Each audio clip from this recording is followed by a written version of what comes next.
Hey y'all! Your one and only Miley Cyrus is back once again with the Spencer sisters story. Things were getting more complicated, right? Where were we? Oh, yeah. Scarlett was determined to bring keyboard warriors who cyberbullied her and Naomi to justice. And soon, she accomplished just that. But Scarlett was shocked to her core to see a familiar face among them. That's Naomi? What in the world? Even your girl is shooketh. What's gonna happen next? Let's find out in this episode. From the moment their eyes met, Scarlett was completely dumbfounded. Scarlett, Why? How could you, Naomi? Naomi said nothing and just kept her head down, but Scarlett could no longer stand on her own feet. I'm okay. Naomi, a word, please. Why do you look like this? And why you did this? You know what? When those constant waves of comments tormented me, do you know how I kept my head above water? I told myself, I don't really know them. Their words can never hurt me. But I can't wrap my head around the fact that the one hurting me is my own sister. As soon as Athena got news from Scarlett, she dashed to the police station and then arrived in the middle of the sisters' argument. Scarlett, before you call me the worst names in existence, I want you to trust me and know that it's simply how I handle stress. Seriously? Hear me out. I was so happy for you in the beginning, but eventually jealousy just started creeping in. I felt small and insignificant living under the same roof as a head-turning popular big sister. It got worse when people on the internet started comparing me to you, and I felt like I was nothing but a piece of trash. Gradually, I found myself coming to your haters' forum, and that's a slippery slope. Being among them made me feel like I mattered, like those people actually listened to what I had to say. It's like I was finally someone, and I didn't want it to end. Before Scarlett could react, Athena couldn't stop herself from sobbing out loud, and the girls saw her. Mom? To their surprise, Athena suddenly slumped down. It's all my fault. I led you two down this path. Never have Scarlett seen Athena like this, and neither did Naomi. Where had the icy tyrant woman gone? Naomi, you have to stop before it's too late. It will eat you up and swallow you whole. Sorry, Mom, but if you're really my mother, you shouldn't have stopped me when you refused to help me. You could have just let me do whatever I wanted, and I could have figured it out the hard way myself. And from now on, I want to be free from you. I want people to know me as me, Naomi, not your sister. We belong in different worlds. Naomi, I can't even recognize you anymore. Naomi didn't say a thing and was gonna leave, but police officers immediately seized her. Just let it go. Then Scarlett and Athena returned to the suspects' lineup and saw that Finn was still there with an anxious look on his face. Scarlett, where have you been? You okay? Scarlett couldn't hold her anger any longer and screamed at the lineup. See how you've ruined our lives? Happy now? You carelessly threw around that bone-crushing, hateful language just for fun and never paid those on the other end any mind. Now you'll face my wrath. You're Athena Kingsley of Elite Talent Management, aren't you? Why you? Oh, yeah, I am, my mother. Come again? Yeah, she's my mother. Don't act so surprised. Mom, this is Finn, my agency's creative director. I'll go with her. Get home safe, okay? Wait here. I'll get the car. While waiting for Scarlett, Athena and Finn had a little chat. It's a pleasure to meet the famous Ms. Kingsley. I've heard great things about you. Oh, you've made quite a name for yourself as well, Mr. Finn Simpson. Well, that would be exaggerating. I see the way you look at Scarlett. I can tell there's something bubbling under it. She might look like a tough cookie, but she's my sweet, sensitive girl. Treat her well, or I'll crush you into a fine powder and scatter it on Mount Oblivion. You hear me? Yes, loud and clear. And Naomi, that girl's quite a handful, isn't she? Since she's under your management as well, keep an eye on her for me, would you? Yes, ma'am. Can't forget that. Right then, Scarlett halted the car in front of them. Mom, let's go. Finn, you're still here? Well, I'll see you again soon. Bye. Scarlett and her mom didn't say a word the whole way. Perhaps they were both exhausted from today's crazy mess. If it were me, I would just lie down and sleep it off like a log till morning. Unexpectedly, Athena blurted out, Scarlett, could you take me to your dad now? Why so sudden? 'Cause I was still mad and didn't want to see his face. No, the truth is, I'm a coward who wouldn't dare face him. Until today do I have the guts. They drove to her father's hospital room to find him sleeping peacefully. Let me wake him up. It's all right. Let him sleep. Then Scarlett went out to give them some privacy. Remember me? It's been a hot minute, hasn't it? How come we only met again when you can't hear a word I say? Let alone answer. I know you're still mad at me, and I was mad at you, too. But I've learned to live with it. And seeing how well you raised our babies made me feel much more at ease. I've done nothing to help them all these years, yet they turned on each other all because of me. I promise I'll make things right. Trust me. And please, forgive me." Then Athena left right away. But little did she know, her voice did reach him. "If anything happens, call me right this instant, okay?" Right after their goodbye, Scarlett received a text message from Finn. "Wanna go for a walk?" "This is the first time I've been to the beach at night. I love how serene it is. How did you find such a cool place?" "There's so much you don't know about me." Then they sat down for a heart-to-heart talk. The gentle breeze and the sound of waves soothed their jaded souls. Things do be crazy, right?" "Kind of. But you've been so strong." "I'm sorry for dragging you into this. And thank you for staying by my side. It's been a while since I felt this calm. And so long since I saw your carefree smile." "By the way, I just saw the news about an influencer contest, which sounds interesting." "Isn't it American Influencer?" "Yeah, I was about to tell you too. Want to sign up?" "Do you think I can win?" "Of course I do. You're good at everything you do, especially messing with me. I mean, my thoughts." "Okay, then where shall I begin? My looks, retake a soft skill course, and...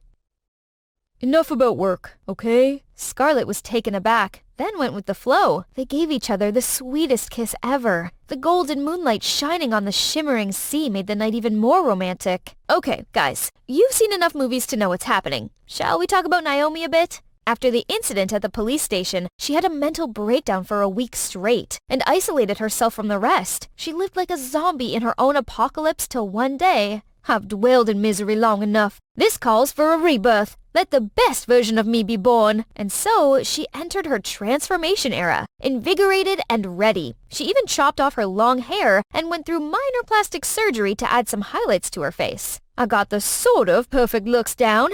Nothing will stand in my way of success." Wow, gotta admit, she's kinda rocking this cool new look. Reminds me of my Wrecking Ball era. During this time, Naomi still replied to her mom and Scarlett's messages, but meeting up was still a no-no. The only one she saw regularly was her dad, to whom she could pour out all her thoughts. "I'm much better now. You don't have to come so often anymore. This much back and forth is gonna wear you out." "It's what I wanna do. Anyway, I'll be a bit busy this time around, so I actually can't see you as much. Please rest up so you can come home and celebrate my accomplishments." "All right, you betcha. Better get going then. Don't make them wait." As soon as Naomi left, Mr. Spencer's smile disappeared. His expression was of pure agony. Maybe he's not doing as well as we thought. "Hi, Finn. Long time no see." "Naomi, you look different, but in a good way." "Listen, I've thought it through. I want to go professional. Help me, will you?" "Yeah, sure." "I want to join. No, I'll win this competition." As if on cue, Scarlett appeared. "Naomi?" "Oh, Scarlett, perfect timing. Naomi, featuring her brand new appearance, is back." "Do you know how worried I am?" "Come on, she must have her own reason." "Truce? By the way, Scarlett, have you decided on the influencer contest? Naomi is in it too. The stage is all yours, ladies." "She's joining too?" "No, two sisters competing against each other in the same competition at this time is like kicking off the Third World War. No thanks, I'm not interested anymore. Losing interest all of a sudden? I want to compete fair and square with you, so put away that patronizing attitude. I don't need it." "No, I don't. I just..." "Fine, watch me." "Come on, relax. You both win, okay?" Scarlett and Naomi exchanged sulky looks, but can't hold it for long before bursting out laughing for no reason.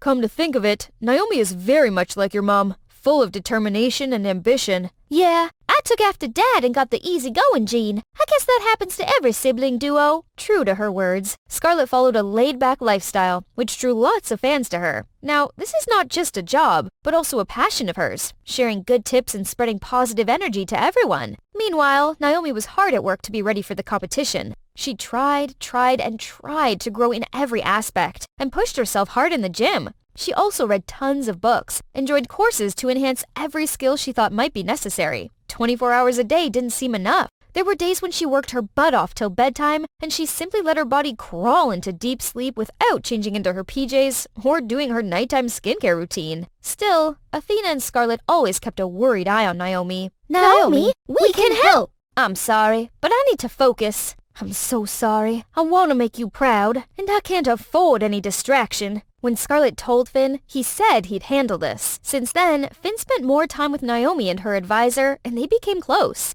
Scarlett saw how Naomi brightened up but couldn't help but feel uneasy. Of course she'd feel that way. Finn's spending less time with her. Scarlett, wake up. Now is not the time for this nonsense. I feel you, girl. There's something I hadn't told you. After that night's big kiss, Finn professed his love, and they became an item. Yay! The competition finally commenced. Scarlett, Athena, and Finn were in the audience awaiting Naomi's performance. Out of the blue, Scarlett got a call from her dad's personal nurse. Scarlett, your dad's condition is getting real bad. You'd better get here now. Should we tell Naomi about this? Of course we should. Yes, you'll regret not telling her. Right then, the host announced it's Naomi's turn. Scarlett immediately ran up and dragged Naomi backstage. Naomi, we have to go. It's Dad. He's getting worse, I'm afraid. What? Dad? I just saw him a few days ago and he was fine. Why now? I don't know. Scarlett, I'm sorry, but this is my last chance. Please take care of him for me. I have to go. Then Scarlett, Athena, and Finn immediately left, but they were only a few steps away when they saw Naomi black out on stage. At the same time, Mr. Spencer was also fighting his own battle. His prognosis was bad. We're sorry. We've tried our best. No! Dad! Please don't go. Dad! You're awake. Calm down. What were you dreaming about to be sweating like this? Dad! Where's Dad? Then there was a familiar voice from the bed next to hers. I'm right here. It's truly a blessing that Mr. Spencer's no longer in critical condition. And you fainted on stage and were taken to the ER. Some time had passed when their dad and Naomi became stable. I couldn't remember the last time we went here together. I still remember how much I hated this place, but now I think it's grown on me. I can kinda appreciate it now. Why did you suddenly want to go home and leave everything behind? I've always wanted to make something of myself, so I chased after something I didn't really understand like crazy. The moment I saw Dad left us for heaven, I felt dead on the inside. Even though it was just a dream, I can now look back and safely say I was wrong all this time. You know, to me, being in show business means creating values for your audience. Fame is sort of a byproduct, not the end result. Being famous feels almost unreal, like a fever dream. Those who flatter us today might turn their back on us the next day. Only familial love will remain till the end unconditionally. Mr. Spencer returned to his beloved diner, and today's special since these four were giving him a hand. Sit down. I got this. Hey, my help expires today, old man. Enjoy it when you can. I ain't here tomorrow. Oh, hey, I saw your daughter on TV yesterday. She really is going places. She's a whole package. A beautiful face and a heart of gold. I saw her on a charity program, too. Scarlett was still shining bright in her own way. You're actually looking at the receiver of the Influencer of the Year award. But now, she's got another loyal fan for herself. Alright, that's about it, folks. Phew, just telling you guys this story gave me a spinning headache. Luckily, everyone has their own happy ending. Scarlett and Finn are getting engaged next month. Oops, that's not in the script. Shh, I didn't tell you nothing. Being famous seems great and all. But remember, don't let it control you. Comment below if you want to see me in another episode. Mwahs! It's only 6 a.m., but Dad already woke me up. Hurry up, LaDonna. A huge storm's coming. Poor households await the city's plan for food and shelter. Oh, then what's the mayor's plan for my food? But Dad didn't listen and just drove away without letting me have breakfast. Well, I'm used to this anyway. A little backstory. We came from a long line of politicians. My grandpa, my uncles, all worked for the government. My dad actually broke with tradition and became a successful businessman. But I guess the apple really can't fall far from the tree. Last year, he took a sudden U-turn and moved back to his hometown to pursue a political career. And he was elected mayor. Since then, he had no time left for me. Not to mention the judgy eyes I had to face at school. You look fine. It's not you. It's your dad's new policy they're whispering about. Don't mind them, LaDonna. What do us kids know about politics anyway? Here they are, Kira and Troy, my only friends here. In fact, Troy's even in a similar situation. His mom is the chief of police, but he deals with it pretty well. Have you been to the White House? Does the key to the city really open anything? Can you tell your dad to ban homework? Seriously, how could Troy stay calm before these stupid questions? And even the teachers wouldn't leave me alone. They always put me in charge of things. Please, just because my dad has great leadership doesn't mean I do too, as if I wasn't already swamped with chores. Once the last bell rang, I rushed to the grocery store. Since Dad's always busy now, poor old me had to take up housework, and it's frozen meals all day, every day. But today he'd come home early for dinner, so I'm gonna throw a feast. Except, none of these tasted edible. What's the problem? I followed the recipes very carefully. Did I come home at the wrong time? No, Dad, a perfect timing. My apple pie's ready. You mean that smoking thing in the oven? Oh no! My only ray of hope has also turned to ashes! I immediately ran to the convenience store, grabbed all of the instant foods, and dashed home. But Dad's already fallen asleep. He must be exhausted. It's always been him who raised me, as Mom passed away giving birth to me. Now on top of that, he had to take care of this whole town. He needed a partner to share his burden, and I needed to be taken care of as well. Let's see, getting to know someone new with Dad's hectic schedule would be impossible. So maybe reconnect him with one of his exes? From my aunt, I learned he had 2 ex-girlfriends. One is Jade, his old classmate who's still single. 2 is Alva. No other information. Let's start with Jade then. Next day, I immediately told Troy and Kira about my master plan. That's my Aunt Jade. No way! It's fated! Suddenly, a group rushed towards us, babbling about my uncle being appointed temporary Secretary of State. Jeez, chill guys! They kept flocking around, making me feel suffocated. Panicked, I ran away, and as I turned the corner, a hand pulled me back. Calm down. You're safe from that crazy crowd now. Thanks, but why did you help me? I've been in your position. I know what you're going through. Just like that, I found myself comfortably venting everything to her. It must be hard for your family of 2. That's why I'm finding him a wife. Oh, good luck to you then, sweetie. I have to go now. What a lovely lady. If only everyone could be like her.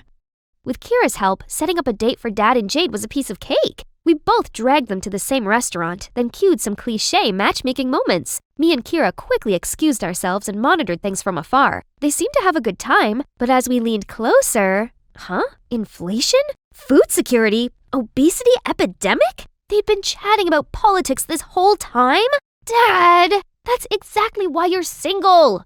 On the way home, I constantly mentioned Jade, but Dad was nonchalant and switched the subject to his meeting instead. Ugh, another one in 30 minutes. I'll have to stay home alone tonight. As he dropped me off, he added, Find yourself a boyfriend first before trying to set me up. How annoying! I then called Kira to inform her that our matchmaking plan had failed, but it took her a while to accept it. You give up too soon. Is it 'cause you don't like my aunt? No, Kira, it's 'cause I know my dad. And if he said no, it's a no. Okay, now plan B. Alva. I did some digging and figured out the neighborhood where she lived. I'll go there tomorrow. So here I am now, completely lost. Except, isn't that the woman who helped me at school? I rushed over and thanked her for the other day, but she seemed a little off. After a lot of persuading, she finally told me the cause of her sorrow. A tragic love story. His family are all politicians, so they can't accept someone mediocre like me. I'm so sorry, but I'm sure you can find someone better. She shook her head, saying he'd recently moved back to town and was still single. That got her reminiscing about the good old days, but sadly, he's seeing someone else. Wait a sec, is that a photo of you two? May I see? She showed it to me. My thought exactly. That's my dad! So, you're Alva? Yes, but how do you know? Because you're my dad's ex, just who I'm looking for. I shrieked in happiness, but strangely, she cried even harder, then hugged me. If that's your dad, then LaDonna, I'm not just his ex. I'm your mom. Hold up, what now? So, they were deeply in love despite my dad's family's disapproval. But when I was born, they got even angrier and kicked her out. Yet, this entire time, I thought my poor mom was no longer on this earth. Our reunion was cut short by Dad's call. I wanted to ask him everything ASAP, but Mom signaled me not to. Honey, don't tell Robert yet. Of course I look forward to our family's reunion, but I'm not ready to meet him. And perhaps neither is he. It'll be awkward for him and the woman he's seeing. No worries, Mom. There's nothing between them. The only woman for him is you. Having Mom beside me made my life so much better. She's a successful businesswoman, but still puts work aside to spend time with me. We went on picnics, shopping, watched movies together. And her cooking is the best. I devoured the grilled ribs in an instant. It's 1,000 times better than frozen food. When I'm around her, I can be myself without worrying about the public's eye. I wish I could skip class every day to stay home with Mom like this, but it's not that easy. At school, I excitedly told Kira and Troy all about my fun outings with Mom, but they looked rather uninterested. Whatever. Mom will pick me up later and we'll have a blast. Suddenly, buzzing talks from other tables cut off my thoughts. My cat eats faster than her. Indeed, our graceful princess. Guys, don't be fooled. She's in fact a delinquent who skips class all the time. Having a mare daddy is so lucky. If we did that, we'd be kicked out right away. Those mean girls always have something bad to say. I headed toward them to settle this once and for all, but my father's words echoed in my mind. LaDonna, everyone judges me by your behavior. Ugh, fine. They're right, LaDonna. You've been absent quite a lot lately. I just want to be around my mother. A good mom would never tell her daughter to skip class. Think about it. There must be a reason for your whole family to be against her. What do you know? They were the bad guys who unreasonably looked down on her. Then why did your dad keep in touch with my aunt, but cut ties with her? So, Kira was still annoyed that my dad and her aunt didn't become a thing?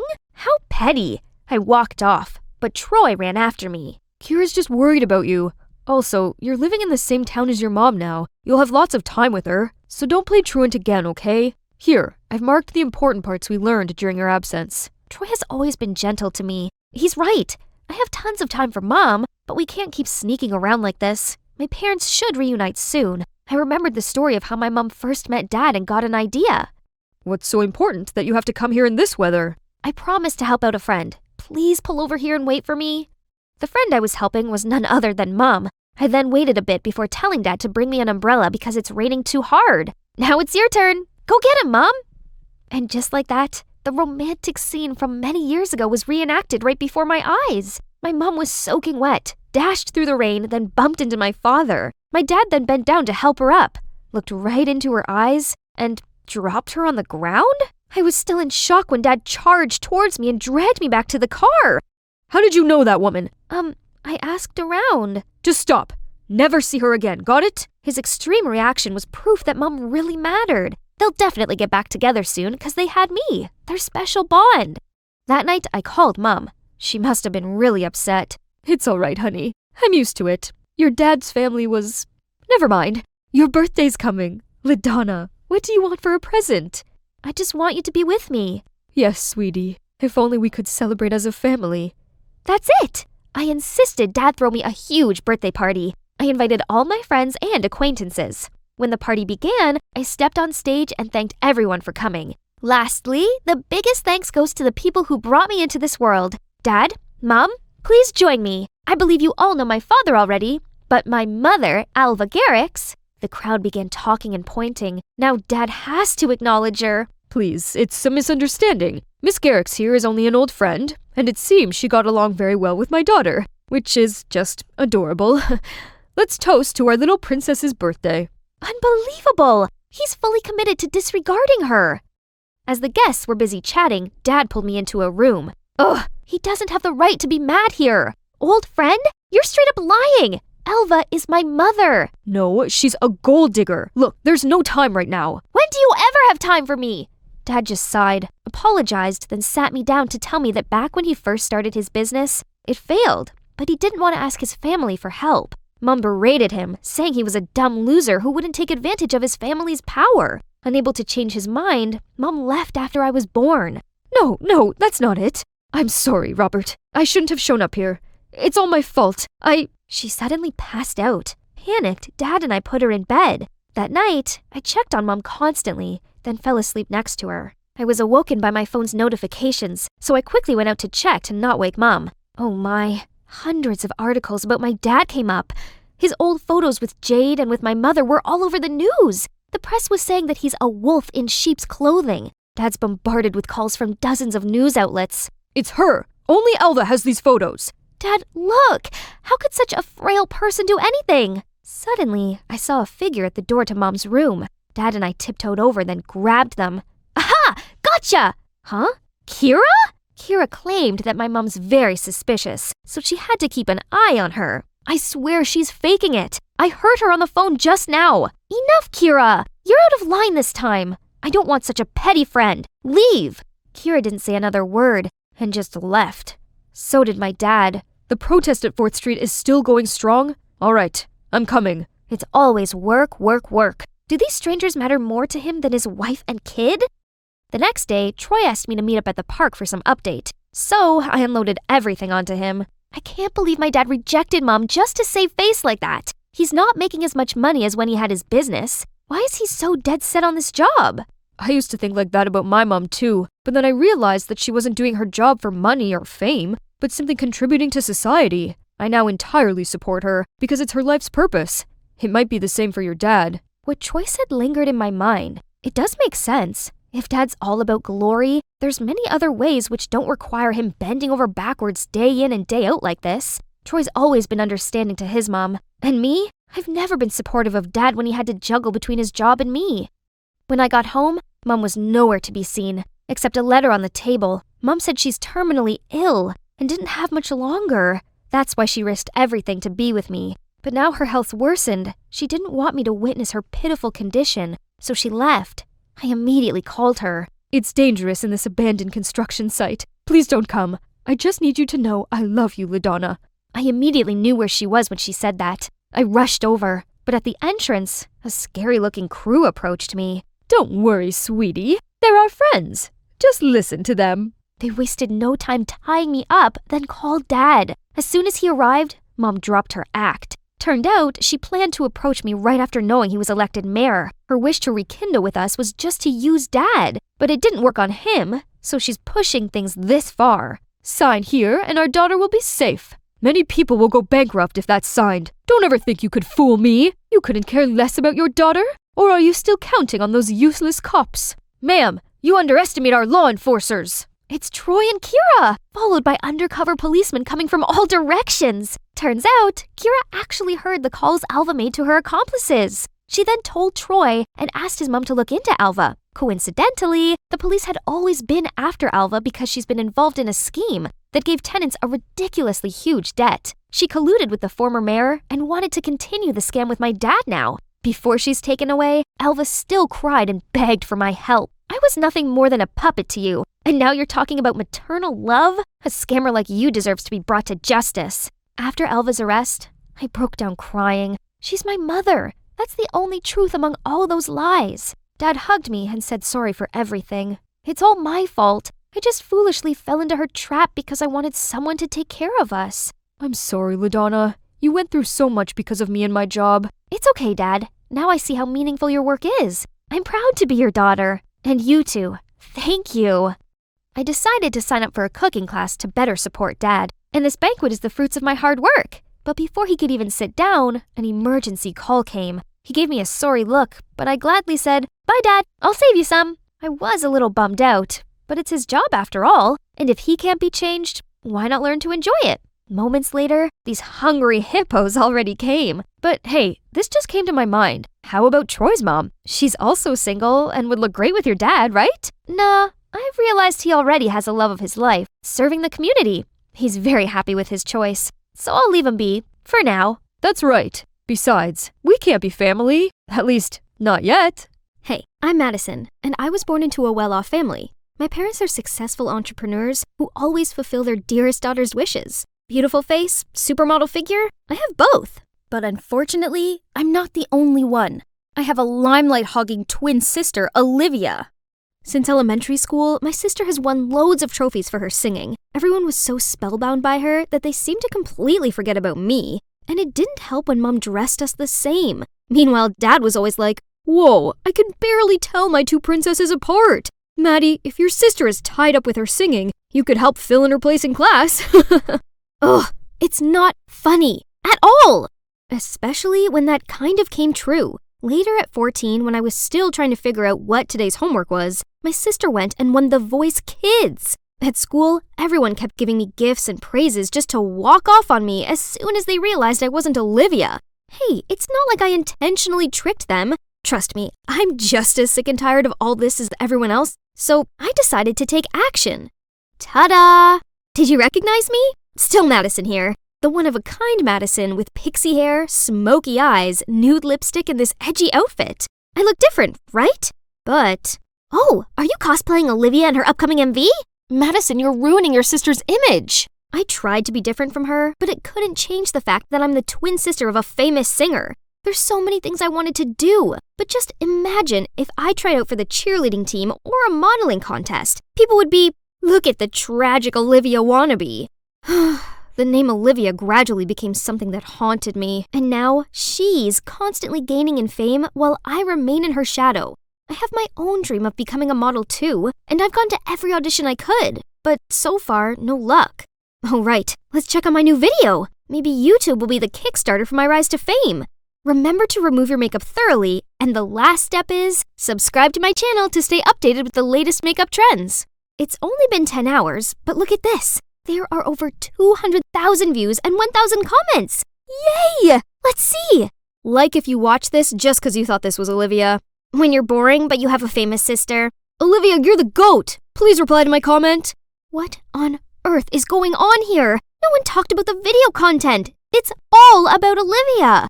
Why can't I get rid of that name? I am Madison. Frustrated, I closed the laptop to leave, but turned around to see the mean girls surrounding me. Silly, you should have titled it Skincare Tips from Olivia's Sister. There would have been millions of views by now. Someone with no talent like you should just stay in the dark. Please. Shut up! Just wait. One day y'all gonna become my fans too. Finally, what a long day. But isn't every beginning tough? Me quitting would be exactly what those mean girls wanted, so I can't give up now. I was struggling to set up my camera when Mom opened the door and peeked in. You've started a YouTube channel? Why not ask your sister to help promote it? But no worry. Everyone can obviously see that you're Olivia's sister. You'll probably receive a gold button soon anyway. Ugh, what do you know? I don't even need her help. And please stop entering my room without knocking. Nobody acknowledges my effort just because I look like her. Fine then, just wait and see. In 2 more months, I'll be 18 and be able to do one thing I've been dreaming of. That will put an end to all this unfairness I had to suffer. This is it, the moment I've been waiting for. Right here, right now, I'll be reborn. I'm ready to start my life anew. You can open your eyes and look at yourself, Ms. Lewis. Okay, 3, 2, 1. OMG in the mirror. A beautiful face. A stranger. Not like Olivia's or anyone I ever know. Finally, I can live my life with my famous sister out of my way. I wonder how my parents would react to this face that I myself don't even recognize. Hey, I'm home. Hello? But who are you? It's Madison, aren't you? What happened? Did you get plastic surgery? Plastic surgery? Didn't you say you were on vacation with your friends? Your beautiful face. Why did you? You mean Olivia's beautiful face. I'm done living in her shadow. Then I ran straight to my room, leaving them there all stunned.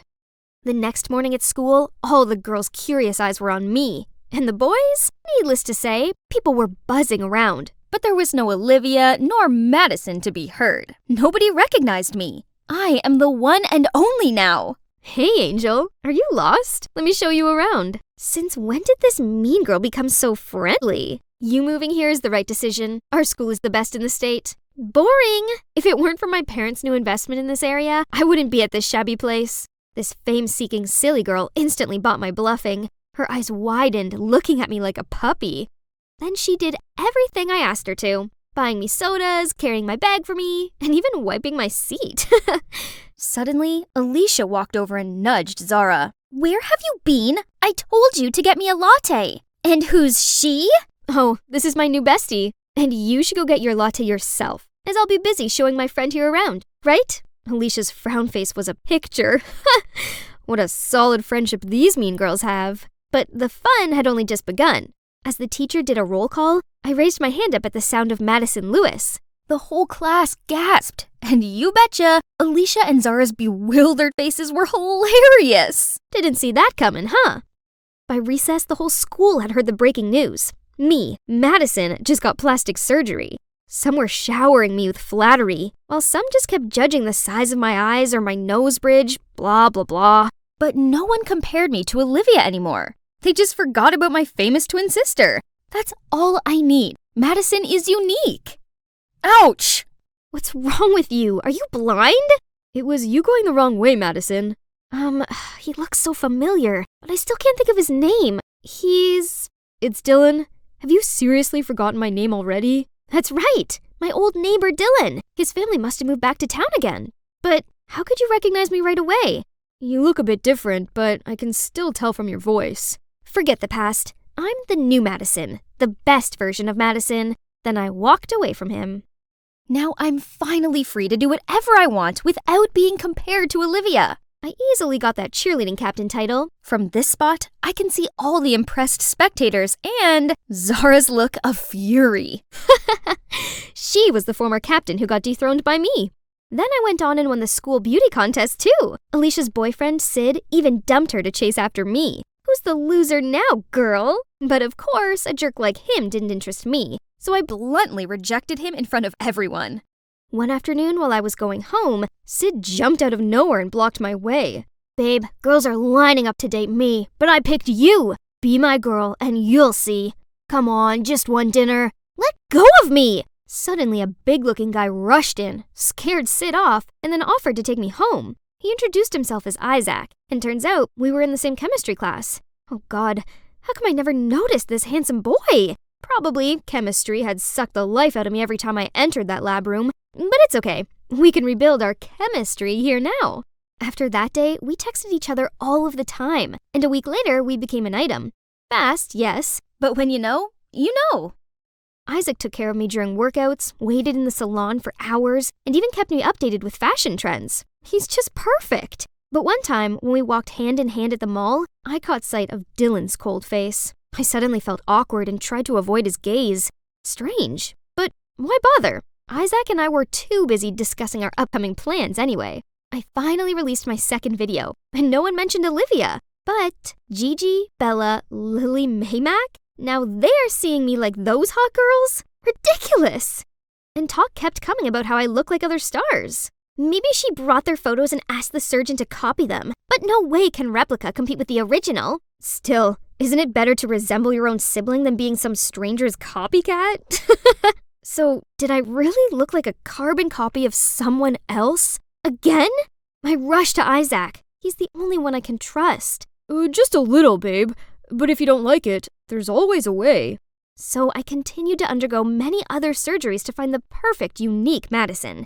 Isaac was always there to encourage me. He was the one who suggested what part I should fix next. Sharper jawline, thinner nose, fuller lips. He has an eye for this, right? Seems like your eyes still need some fixing. I'll take you there next week. More? I know Isaac only wanted the best for me, but after pouring my fortune on endless plastic surgeries, I was completely broke, and no way would my parents agree to lend me some. Why not ask Isaac, you wonder? I can't do that. I'm not a gold digger. The surgery appointment was coming up, but I still couldn't gather enough money. What to do? What's wrong? Fighting with your guy? Desperate to offload, I blurted out my problem. So, could you help me out? I'll pay you back as soon as possible. I don't know why you think you need all this surgery. If Isaac really loved you, no way would he make you do this. Let me knock some sense into this dude. Dylan seemed so mad. I tried to pull his hand, but to no avail. Thank goodness someone blocked him. That's Olivia. I don't know what she said, but Dylan calmed down and went inside. Then Olivia walked towards me. You're already so pretty, Madison. Don't mind what others say. You guys don't know me at all. I'd rather be weirdly ugly than be pretty, but look the same as someone else. I don't want to be a copy of anyone. Then I stormed off immediately. Waking up after a restless night, I was reaching my phone to call Isaac, then saw an envelope of money on the nightstand. Is this from Olivia? Why did she... Never mind. No time to think, else I'm gonna be late for my appointment. Look, my face has healed just in time for my graduation ceremony. Pretty, huh? But I haven't been able to bring myself to be happy at all, as it's been over a month since Isaac ghosted me. After the eye surgery that day, Isaac insisted I have my nose fixed too. I said I needed more time to recover, but he got annoyed and just left. I've been looking forward to this graduation, which is compulsory for everyone, so he won't be able to avoid me anymore. My parents came too, but probably for Olivia, and today's spotlight is definitely hers. Suddenly, the crowd surrounding my sister gravitated to something else. Hang on, Isaac? Oh my God. Standing next to him is a girl who looks exactly like me! And her dress is identical to the one Isaac once gave me. I rushed over to confront him, but he flung me away. Wow, how buzzing! Both the real deal and the knockoff are here. Can you even tell them apart, Isaac? Stop saying nonsense. My princess is the one and only. Hey, you really do look a lot like me. Who are you? So after countless surgeries, I was still a doppelganger? All I want is just to be myself, to be unique. Why is it so hard? I felt rage filling up my body. I ran to the restroom to calm myself down, but it didn't help because I overheard the truth. Isaac and Naomi broke up when she moved abroad with her family. Guess she's back now. Yeah, how much he must love her to do all this. Great, now I get it. Isaac only wanted me to get plastic surgery to look like Naomi. But once his ex is back, he threw me away like a broken toy. So the gossip girls at school are definitely not missing out on this chance to mock me. Girls, stop! My sister, it's you who needs to stop. Don't you know you're the cause of everything?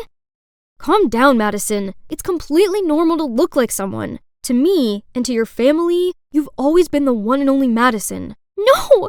I've never been seen as the only one! Then I told Dylan everything I'd bottled up inside, why I absolutely needed plastic surgery, why I was so obsessed with the fact that I resembled my sister. Everybody had always thought of me merely as Olivia's shadow. I never knew that's how you felt. I'm sorry, Madison. We are such bad parents. Startled, I turned around to see everyone. Madison, I've never looked down on you. I only thought I could use my reputation to make things easier for you. We always try to do the best we can for you two. We thought this change in appearance was what you wanted. If only we'd realized the painful reason behind it. Oh, wow. They actually cared this much about me? I cried even louder and ran straight into their open arms. Maybe Dylan was right. Maybe I really am special just for who I am, not for what I look like. The next day, I went to school to clear out my locker. High school is over. Now I can shake off all the bad memories I had here. Let's start things anew. Oh, finally found you. Naomi, right? I'm so sorry. I didn't mean to copy you. I didn't know. It's all right. I know it wasn't your fault. I swear I had no idea Isaac was that much of a jerk. I immediately dumped him and exposed him online. How could he think us girls are just replaceable items? He even had the cheek to cry and beg me. But men like him don't ever deserve to be near us. I thought you'd be angry with me. For what? Madison, I'm truly sorry for what you had to go through. But everything has a bright side to it, don't you think? What do you think about having another twin sister? My dream of becoming a star on a runway has finally come true. But the most amazing thing was finding a companion with the same passion as me, who's none other than my new identical twin, Naomi. Bet no one can tell us apart. Miss Madison Lewis, would you go on a date with me after this? Oh, but I'm Naomi. Don't ever think you can fool me, Madison. You've always been different in my eyes. Augustine and I almost took down this fake Roblox plushie smuggling empire when the gang leader suddenly turned vigilant and ordered his members to armlock us. Pablo, you got it all wrong. We're here to make a business deal. You don't fool me, you sneaky little rats. Think you can catch me? I am invincible! Mwahaha! Suddenly, there was a knock on the door. Pizza's here. Please take your order. Did any of you morons order pizza? Sorry, boss. I did. I was starving. Please could I have a bite quickly before executing these snakes? Go get the door, you dumbo. You, hands over your head. Pablo then came, hide behind the door, as it opened, and standing there was Jane. Hi, lunchtime. Jane then pulled up her skirt slowly, revealing her stocking. While the gang were dumbfounded, Augustine quickly restrained the gang member, while Jane slammed the door onto Pablo. And me? I stomped onto the guy's foot, elbowed him in the face, and pinned him on the ground. Phew, all hail Queen Jane. Hi, my name is Naomi, a special agent, and these are my partners, Augustine and Jane. With Augustine as leader, we three have successfully cracked the hardest cases, including this one. Augustine is such a respectable senior agent to me, while Jane is actually my annoying stepsister/partner. It's your turn to write Pablo's case report. Don't push it onto me. Why do you always try to get away with tasks? Just like how you made me do all the dishes at home all the time, too. Team, we got a new case. Amy, straight A student. Lawrence High's representative to the upcoming United Nations event. Missing since Monday. Urgent request from parents and the school to bring the subject back safely. Suspect number 1, Shirley, direct competitor for the school representative title. A mean girl in disguise. So, starting tomorrow, we'll be students at Lauren High to investigate it. Can I join the girl posse and befriend Shirley? Nothing helps spilling the tea easier than blending in with the gossip girls. Okay, but we also got Diane, Amy's stepsister. Quiet and shy. Parents are freaking out and asking her to be watched 24/7 too. Jane, what do you think? I can approach Diane and keep an eye on her. Great. Remember, team, do not act by yourself under any circumstance. Lawrence High, I'm coming for you. On the first day of school with my excellent disguise, I confidently strode to the classroom. My Mean Girl covers quickly got everyone's attention, including this guy. Hey cutie, let me show you around, and you could show me the way to your heart. Marco, Lawrence High's jock with a notoriously long list of ex-girlfriends. Meanwhile, Augustine's also taking a good chunk of the ladies' hearts, including Shirley's, my target. So, I purposely walked past her, showcasing my $200,000 Hermes bag, and... Hey, you. Yes, take the bait, fishies. You seem to have a sensible fashion style. Want to join our group? Sure, I'm Naomi. Right then, Jane passed by. In the shy, nerdy girl covers, of course. Hold on for a second, rookie. Did you borrow your granny's dress for school? Right, Naomi? I think... Oh, this hurts my eyes too. Who, in God's name, wears pastel pink in 2023? Shirley and her entourage were cackling, while Jane gave me a hostile look and stormed off. Oh, please. She didn't have to take it so personally. She should thank me for that instead, as now she can naturally be friends with Diane too. Since then, I started hanging around with Shirley and the girls. They love gossiping, which is indeed pointless. Until the topic of Amy came up. Have guys seen Amy around at all recently? Amy? Who on earth? Amy Hayward, the one competing against you for the school's representative. Oh, that stupid contest. I couldn't care less about it, actually. Thank God it's over. I only joined it because my dad kept insisting. Shirley didn't even remember Amy, nor did she want to compete with her. And now that I've noticed, she's boisterous at times, but actually quite straightforward. My guts are telling me it's not her. So I brought up my concerns about the case at our next meeting.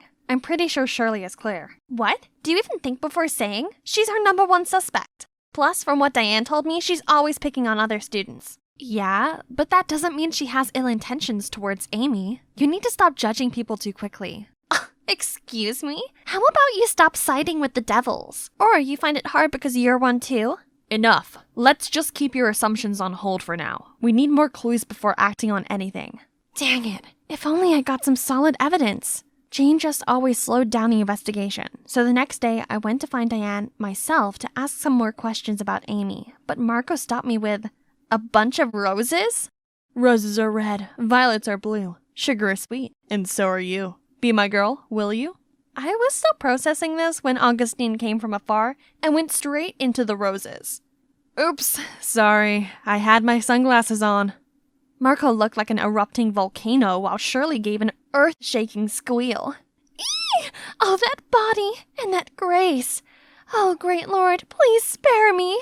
During independent reading, Marco and his army came marching toward Augustine to pick a fight. But Augustine completely ignored Marco, which infuriated him even more. Hey, you!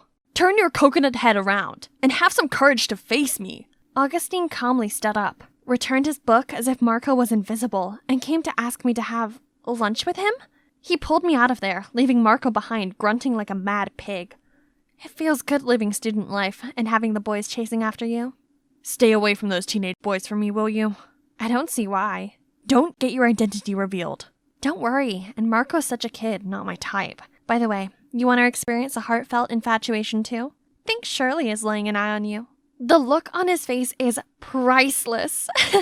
Who would have thought this charismatic agent is actually allergic to girls? During PE, I saw Shirley purposefully tripped and fell in the direction of Augustine, but ended up on the floor instead. Augustine then dashed over to me for help when Marco stopped him midway. Still holding grudges with Augustine, Marco announced a dodgeball war. Oh boy, didn't know what he got himself into. Augustine is our top agent. He dodged every single bullet aimed at him, let alone these plain red balls. In return, Augustine gave Marco one hit of a lifetime that knocked him down on the ground. Lucky for him, Diane was nearby and kind enough to give him a hand. Still, Marco gave the biggest grin when he spotted me and headed over to hand me a piece of paper. Will you go out with me?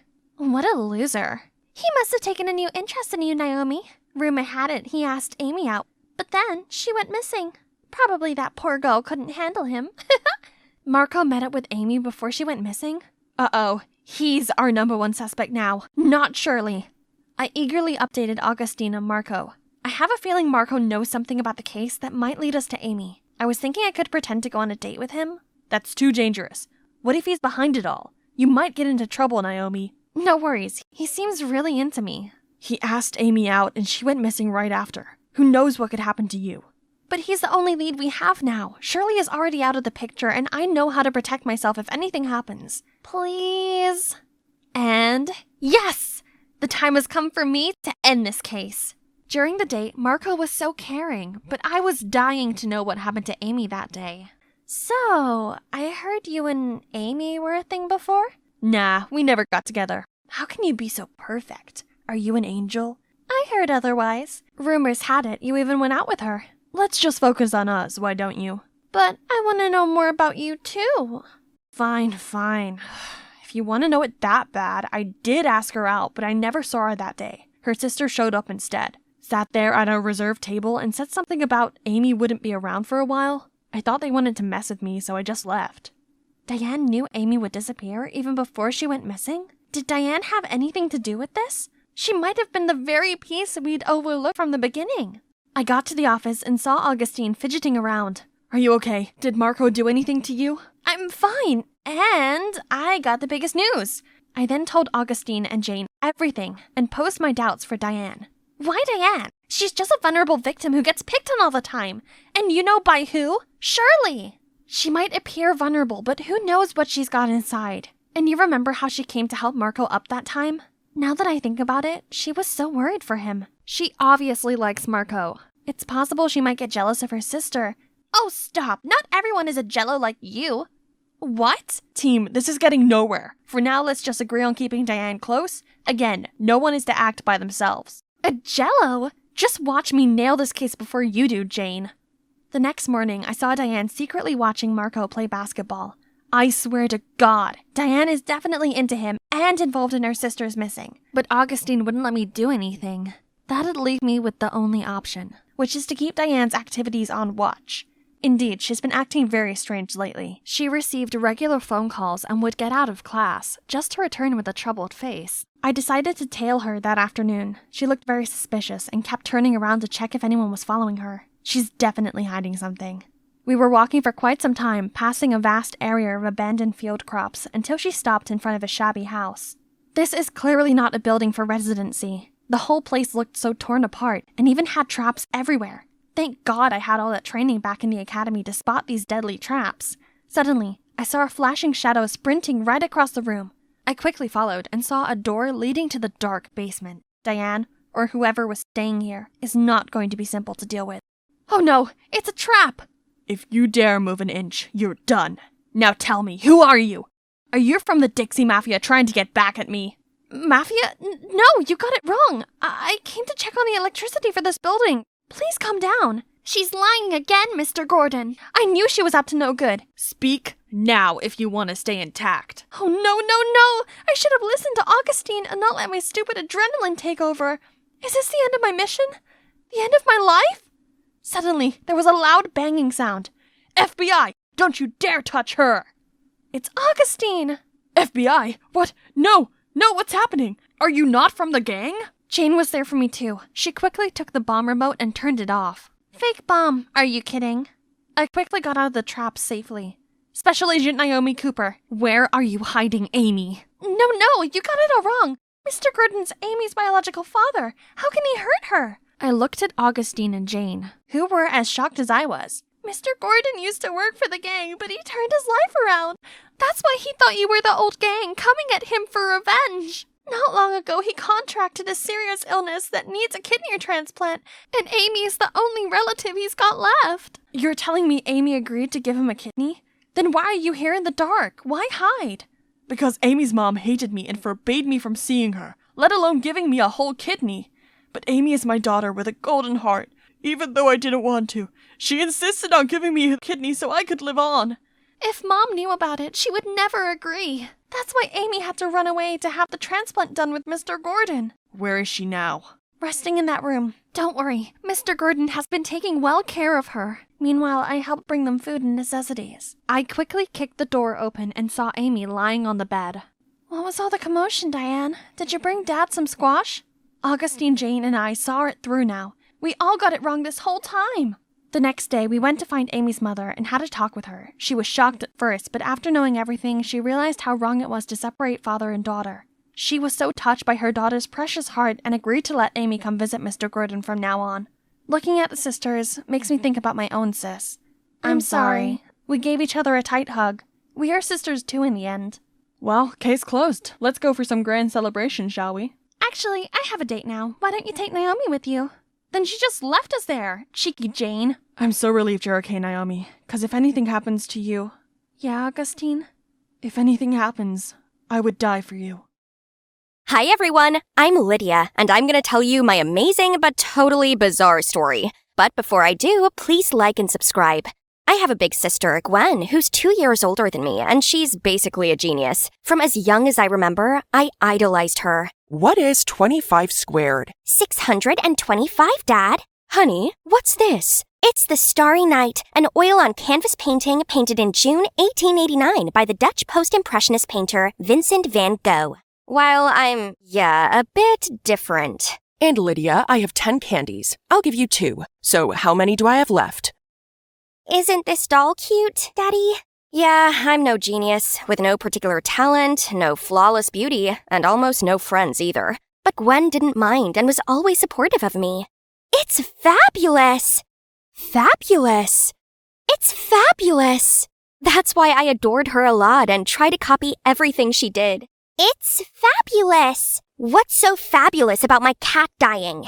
Oops, wrong timing. Then, when I was 16, Gwen left for college. Out of sight, but definitely not out of mind. My parents went on about her all the time, which only made me miss her more. I dreamed of going off to college and having a perfect life, as she did. But for that to happen, I needed to shake up my plain Jane life. I wonder what my hidden talent is. Could it be dancing? No, definitely not. Okay, maybe singing would be better. Right now I'm in a state of mind I wanna be in like all the time. Ain't got no tears left to cry. That's enough. Next. Gosh, why can Gwen make it seem so easy? But at least my grades didn't fail me. I studied my butt off and finally got into law school just like Gwen did, then moved out. Yahoo! So here comes my first day of college. Send me spiritual strength, Gwenny. I successfully joined the cheerleading team and boys started noticing me. But I only had eyes for Ethan. My super handsome boyfriend. Finally, I achieved the life I'd always wanted. Thanks, sis, my real-life role model. Then one day, I arrived home to see a familiar figure waiting for me. Gwen! I was so happy, thinking she'd finally freed up time to visit me, but she looked so upset and had gained weight. A bit. College life seems to have fattened you up. Lydia, I'm pregnant. What the chocolate fudge? One eternity later, I finally managed to close my goldfish mouth, then invited her inside. I dropped out of college 6 months ago, then found out I was expecting a baby right after. My due date's in just 2 weeks, and I have nowhere to go. Please, Lydia, let me stay here. Our parents must not find out. I can't face their disappointment. How about my disappointment? She was meant to be perfect, but she's just ruined everything. What about the father? He has to study in France, so you're the only one I can rely on right now. As mad as I was, I still felt sorry for her. She is my sister, after all. So I let her stay, but refused to talk to her. During the whole week, she hardly slept a wink. She plodded around the place, constantly trying to rub her back and tensing through the pain. I hated seeing her in so much discomfort, so yes, I caved. Together, we prepared for the arrival of our new family member, and I have to admit it, I was kinda excited. Let's find an adorable, meaningful name. Okay, let me do some research. Love Rosie is my favorite movie, so let's name her Rosie. Wow, that's fast. Baby Rosie was born healthy and happy. We 3 had such a good time until one day, I arrived home from college to find a note and an envelope inside Rosie's crib. My darling Lydia, I'll be away for a while longer. 2 months, I suppose. I have to make some changes so that I can provide for Rosie. Please take care of her for me and do not tell anyone about this. I will be forever grateful for this. G. OMG! How could she do this to me? I still have college, my friends, Ethan, and now a niece? But when I turned to see Rosie smiling at me with those big, round, sparkling eyes, suddenly my heart melted. I can do this. Rosie, looks like it's just the two of us now. Mommy will be back soon, so please make things easy, won't you? She absolutely did not. Sometimes I wondered if Rosie was real or an AI program because every night at 3 a.m. sharp, she would cry her lungs out. And if her milk was a little colder than 98.6, she'd spit it all out. Not to mention, I have to come up with 1,000 ridiculous ways to keep her entertained. And my house was always filled with the smell of stinky diapers. But other than that, Rosie was very sweet. I can't bring myself to get angry at her. I had no other option but to take online lessons instead of going to class. One time, I forgot to turn off the mic, and suddenly, Rosie farted so loudly that the entire class immediately flocked around to look. Another time, I was so exhausted from staying up all night that I felt my eyelids drooping. Then, Lydia! Yes, dear, milk is coming! I don't think milk works for you, but an F will. Oh no. Despite my constant apologizing, I still ended up with poor results. This semester, I'd already failed 2 classes and been kicked out of the cheerleading team. You think that is the worst part? Think again. On a super lucky day, I was at Walmart, overwhelmed with dozens of diaper brands when I saw none other than Ethan. There's nowhere to hide, Lydia. You're doomed. Oh, hi, Ethan. Didn't expect to see you here. Sorry, recently I'm a bit busy. Do I know you? Huh? I'm Lydia, your girlfriend? What? It's really you? You ghosted me for the past few weeks. Jeez. Did you even take a shower? And what's that thing? Want to trap me with a baby? No, she's not my child. And it's true that I forgot to wash my hands after changing Rosie's diaper this morning, but anyway, please, I just need to look after her for a few more weeks and everything will be back to normal. That's enough. Look at you. You're just like a cave girl. By the way, use this. And you know what? We're over. No words can explain how pathetic I am right now. It's all because of your mom. She's such a... Now my life's a living misery, all because of you two. Shh. I'm sorry, Rosie, I didn't mean it. None of this is your fault. 2 months is almost up. When your mom's back, things will be okay again. But 2 months passed, and Gwen was still nowhere to be found. Worse still, the money she left ran out. I had no choice but to find work, so I took a personal tutor job where students came to my place to study. Not a single soul applied, until one day I opened the door to see this guy. Hello, can I help you? I saw this flyer and want to attend the class. Oh, really? Sure. Come on in. Turns out, he's Augustin. He wanted to get onto the same law course as me, but last year he didn't make the grade. I tried my best to keep an eye on both Rosie and Augustin in separate rooms, but once in a while, Rosie let out a squeak. You hear that? That's my cat. Solve this equation. I need to go to the toilet. But you went 10 minutes ago. I have a small bladder. It runs in my family. Any problems? If you fall in love with someone, just confess like this. My love for you is like diarrhea. I can't hold it in. Mwahaha! Disgusting. I pity anyone who falls in love with him. I hurried back in to see him on his phone. So much for working hard. Huh. Hey, if you really want to get into college, at least put some effort into it. Like how you did your Snow White makeup. Oh no, it's baby powder. It's flour. I'm making bread. Didn't know you can make bread in the toilet. It's okay, teen mom. No need to hide your baby anymore. No judgment here. Seeing as the game was up, I told Augustin the truth. Surprisingly, he seemed understanding and even asked if he could see Rosie. Whoa! Who knew Mr. Jokester could be so good with babies? I've never seen Rosie so full of joy and laughter like that. Gradually, I no longer saw him as my student, but more like a friend. It's not like he came to my place to study anyway. We talked a lot, even outside tutoring sessions, and I learned so much about him. You'll never fulfill your law school dreams by playing games all the time over studying. Who said law school is my dream? And this is not a game. Huh, a fashion website? Don't tell me it's yours. Yeah, I'm the founder of this brand. No way. And what's this? Can you really sell this plain cap for $200? It's not about the cap. It's about the brand's design. He then told me he had always dreamt of opening his own fashion chain, but his parents never supported it and just wanted him to be a lawyer like them. That's why he was never serious about his studies and messed about. So, what's your dream? Become the best judge in America? It's totally not a hard question, but why am I speechless? I just want to be as cool as my sister, but she's not so cool anymore. Right then, Rosie squealed and filled her diaper, which somehow saved me from the situation. But Augustine's question got me thinking. I need to find the answer. You look distracted. What's on your mind? I found it! I want to be perfect! That's vague. How do you define perfect, though? Does it make you happy? I'm not sure. How about this? Have you ever thought about it? Oh, this is nonsense. Forget it. I've forgotten to take care of myself for so long. My boyfriend dumped me, and now my friends also ignored me. I became a loser, all because of a baby. Right then, my lecturer emailed me. A last-minute spot had come up on the debate team for the most important competition of the year. This is my big chance. But how was I supposed to care for Rosie and prepare for it? After a whole night of tossing and turning, the doorbell woke me. Was it Gwen? Oh, it's just some strange guy. Hi, you must be Lydia, Gwen's sister. I'm Kyle, Gwen's boyfriend, and her baby daddy. What on earth? Look at him! I didn't know Gwen had such a weird taste in men. Aren't you studying in France or something? What? Yeah, but without my baby, France, Germany, or even the North Pole are all meaningless. Can I see her now?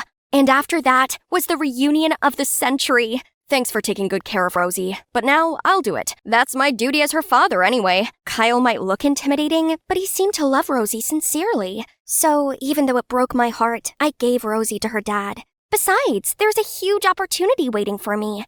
I put all of my focus into studying, and it was all going amazingly. I ate the competition and left no crumbs, then even got invited back onto the cheerleading team. My dream life was back. But why did I feel like I had this big hole inside of me? Congratulations, best debater of the state! Thanks. Sup? You took back everything you wanted. Why the long face? I don't know. I just feel empty. So, what can we do to make you feel happy right now? So, here we are, at Rosie's place. What's that loud crying and scolding sound? I impatiently pressed the bell, and Kyle took forever to answer. OMG, is that cigarette smoke? And look at the house! It's a huge mess! What are you doing to Rosie? That's it. Give her back to me. You have no right to take her away from me. The only one who can raise Rosie with me is her mother. So tell Gwen to come back to me. What? You didn't talk to Gwen about this? Last warning. Tell Gwen to come here and ask to be my girlfriend again. Then I'll consider giving her the baby back. Excuse me, it's father-daughter time now. I fell on my knees like all my strength was drawn away. It's all my fault. I handed Rosie to him. Calm down, Lydia. Let's try contacting your sister first. I called Gwen a million times, but no surprise, she didn't pick up. So I shot her a message about the current situation and asked her to show up ASAP. Me and Augustine waited outside Kyle's house for ages, and right when we were about to give up, Gwen finally appeared. We banged on the door, but that jerk Kyle refused to let us in. Oh, you finally showed up. If you want the brat back that badly, then it'll cost you, let's say, $5,000. What a lowlife! Gwen was inconsolable, and Augustine kept trying to kick the door down. Success! We were about to storm in, but then spotted Kyle running off with Rosie and jumped onto his motorbike. Call 911. We've got this. He led me over to his bike, and I clung on for dear life as we chased after Kyle. He was going so fast, and I thought we were going to lose him. Then suddenly, Augustine took a sharp turn up a narrow alley. What are you doing? He went the other way. Trust me, and hold on tight. We whizzed back onto the main road and managed to cut Kyle off at the town square. He tried leaving the baby there and running off, but the cops caught up just in time, and he was arrested. I'm so sorry. I shouldn't have left like that. I put you all in such terrible danger. All I wanted was to make things right. Gwen, it's okay. We're all okay. After that, we all went back to her dorm. Turns out she's now a journalism freshman. And I cannot believe my eyes. How could she live in a place like this? Why are you... My life wasn't full of roses at all. The perfect image that I built up was all fake, and it completely wore me out. But this is real. It's what truly makes me happy, so please understand. I didn't know that, but I'm glad you found your dream. You'll always be my coolest sister. And with a holding hand, Gwen found the strength to tell our parents everything. They weren't angry at all, and even felt sorry for her carrying all that burden alone. Turns out it was Gwen who put all the pressure on herself. Mom and Dad even suggested that Gwen move back with them, so they could help her take care of Rosie. Finally, everything was sorted out, except I realized law was not my passion after all. Now, which path should I take? Suddenly, Augustin came to me with a wrinkled piece of paper. How about you start with this? Gosh, you still keep it? Let's say I'll give it a try. Hi, it's me again, and today is the grand opening of my baby clothes store. All the clothes here are my own designs. Adorable, right? And my marketing and branding expert, aka my soulmate, is this guy. Oh, of course, my family was also here. Mom. Wow, Rosie had just spoken her first word. Let's take a picture to capture this memorable moment. 3, 2, 1. Oh no, sweetie. Hi, I'm Kaylee from Washington. I might dress like a boy, but I'm actually the girliest girl you could ever meet. Before I continue, please like and subscribe. I was born with shiny blonde hair and blue eyes, just like my mom. I never met my dad, but it wasn't really a big deal. There's no need to live in some fancy castle to feel like a princess. I was already one in my mom's eyes. She always pampered me with the cutest things in the world. You could give Rapunzel a run for her money, sweetheart. But tragically, Mom left me in an accident when I was 10, and I had to move in with Selena, my mom's friend. She lived in a mansion where there were so many people dressed just like her. As soon as they saw me, they started to ooh and ah at me. What a porcelain doll. Bet she'll win any beauty pageants. She's just too lovely to be real. Shh, Miss Sanchez here doesn't like anyone who's prettier than her daughter. Yeah, she's been in a foul mood ever since the master left for his mistress. I only caught a bit of what they said before Selena dragged me into a corner. Sweetie, you heard them. Boys are bad news. Just look at your dad, for example. So stay away from them. Got it? And the only way to repel them is if you look more like them. Then she told me to wear contact lenses to hide my blue eyes, cut my long locks, threw away my dress collection, and bought me clothes that basically drowned me. And voila, I looked just like a teenage boy. One day, I was alone in the kitchen when I heard someone shouting, "Bring me 2 smoothies now!" I brought in 2 avocado shakes, but accidentally splashed one all over this girl's face, turning her into Shrek. Watch what you're doing! My daughter's angel face is destined to be Miss USA! How dare you! I'm sorry, ma'am. Relax, Mom. Avocado face masks are all the rage anyway. Sadly, I still had to take my punishment, but suddenly the girl walked towards me. Hey, I'm Beatrix. Let's go and play. But Don't worry, I'm here. My mom won't punish you anymore. Then she took me to her room. Wow, she even has a castle inside? Beatrix then put some wigs and makeup on me. I looked at myself in the mirror, and memories of my mom came rushing back. I quickly pulled out the photo of her that I carried with me all the time. We looked so alike. I was about to take my lenses out when Selena stormed in and dragged me back to my room. Don't you ever let me catch you here again, and keep your distance from Little Mistress. We're not from the same world as people like them. Remember that? But little did Selena know, Beatrix had just asked her mom to allow me to go to school with her. And ever since then, we've been literally inseparable. I mean, literally. She clung to me from living room to kitchen, from home to school. Honestly, the only time I could have a moment of peace was when I went to the restroom. Phew. Oh, maybe not. And each time we hung out was more than torture. I had to fight against the urge to act girly, hit my own hands whenever they started to reach for those pretty things, and now they ended up swollen. Think I'll glue them in my pockets next time. Then, one day, I arrived at school to the most terrible news ever. Kaylee, one of our female rugby players, got injured, so I put you on the team. What on earth? I don't even know what rugby is. Here's Austin, your rugby coach. If you need anything, he's your guy. You know him? He might be handsome, but something about him screams bad news. People call him Awful Austin. You better watch out. And she wasn't exaggerating at all. On the very first day, he already pushed me to my absolute limits in training, that I almost passed out. In the agility ladder exercises, I got my feet tangled up in the line and fell to the ground. But instead of a hand, all I got was his soulless look. Then one time, I missed the ball, causing it to hit another player. Hey, is this a joke to you? Do it properly. Keeping all Celine's words in mind, I zipped my mouth up and ignored him, who was definitely a boy. Oi, what's the attitude? You're bringing the whole team down. See? Cat got your tongue? Faking dumb doesn't work here. From tomorrow, extra training, no excuses. Beatrix was right. He was a devil. I was dragging my aching body home after training when I noticed a cute cat and stopped to pet it. The cat ran away, so I followed it and ended up at the back gate of the school, which was totally off limits. I've never been here before. Whoa, look at this beautiful mural. It's so mesmerizing. What you doing here? Awful Austin? Anyway, did you paint this? It's amazing. Of course not. Stop prying. He was such a terrible liar. But to be honest, I didn't expect some jock like him to be interested in art, let alone actually be good at it. What are you two doing here? Don't move! Oh no, the guard has spotted us. Austin immediately grabbed my hands and started running. We hid in a small alley, and he pressed me against the wall with his strong arms. My heart was racing like crazy, and I could feel his too. We were so close that our faces were only inches apart, and the warmth of his breath made me blush even more, so I accidentally let out a squeal. Thankfully, before things could get any more awkward, the guard was gone.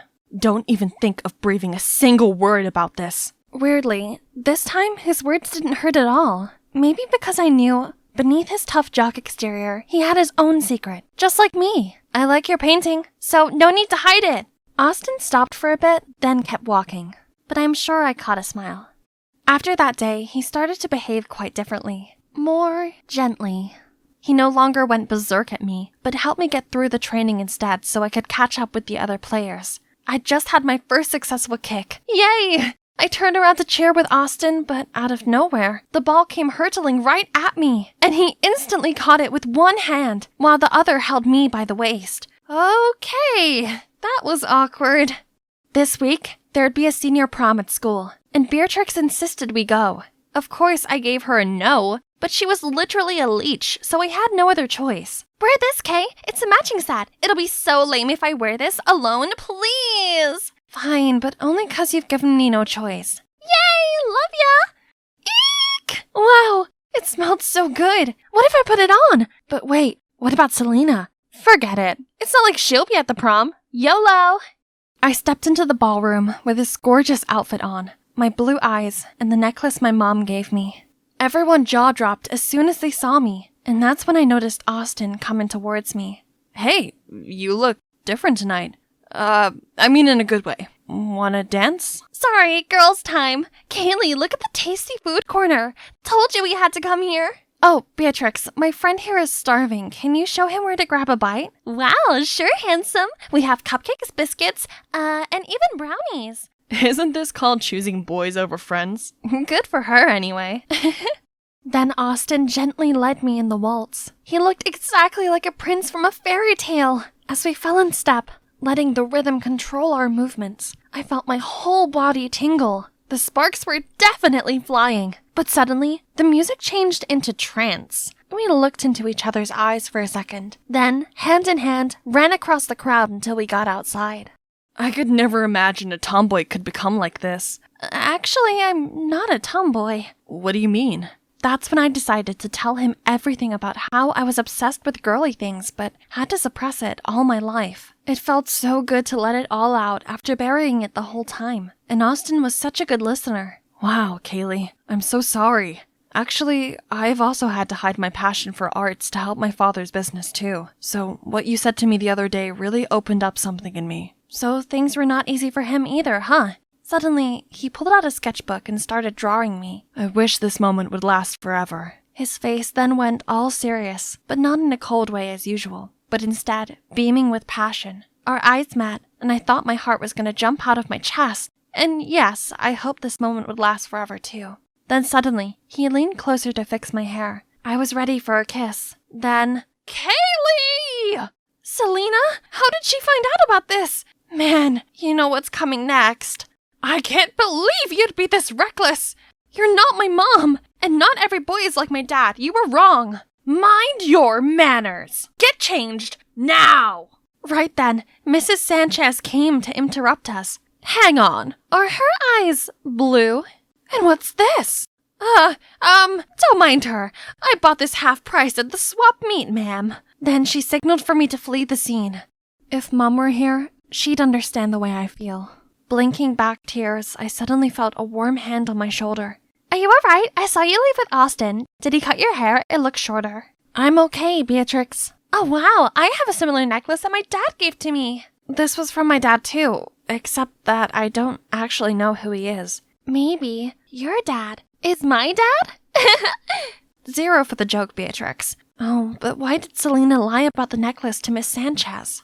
So I went to find Selena right after, and she told me the most shocking thing ever. Beatrix's dad, the former master here, was actually my dad. He seduced Mom, who used to be a maid here too. When Mrs. Sanchez found out, both of them were kicked out of the house. Then knowing Mom was having me, he dumped her right away. Selena was afraid Mrs. Sanchez could see Mom in me, and so she had to force me to disguise myself. Wow, this was seriously messed up. Keep your identity a secret by all means or we're doomed. Understand? I was in complete shock, but I knew I had to be more careful from then on. For the whole week after, Mrs. Sanchez seemed to be in a good mood. One day, she even asked me to go shopping with her. But a wedding dress studio? Is there a wedding coming, ma'am? Yes, and it's yours, you filth! You have to pay for your mom's karma for stealing my husband! So, she knew everything? I tried to bolt away, but immediately got caught. Then she took me to this luxurious house, and guess who I met? Kaylee, what are you doing here? Austin? What? What do you want? I was still bewildered when a man pushed a boy in a wheelchair into the living room. Hi, Mr. Fisher. About our arrangement. This is the bride here. She and Ivan here will make the perfect couple. Hope you like this gift as my thanks for your favor. My blessings for the marriage and your family. Dad, what is she talking about? Ivan will get married to this girl. I've already settled everything so that Ivan can have a bright future without worrying about anything. Excuse me? I've had to put aside my art dream to enroll in business school, as you wished, and now you want to control my brother's life too? I object to this marriage, because I love her! Then he pulled me away, leaving Mr. Fisher frozen in shock.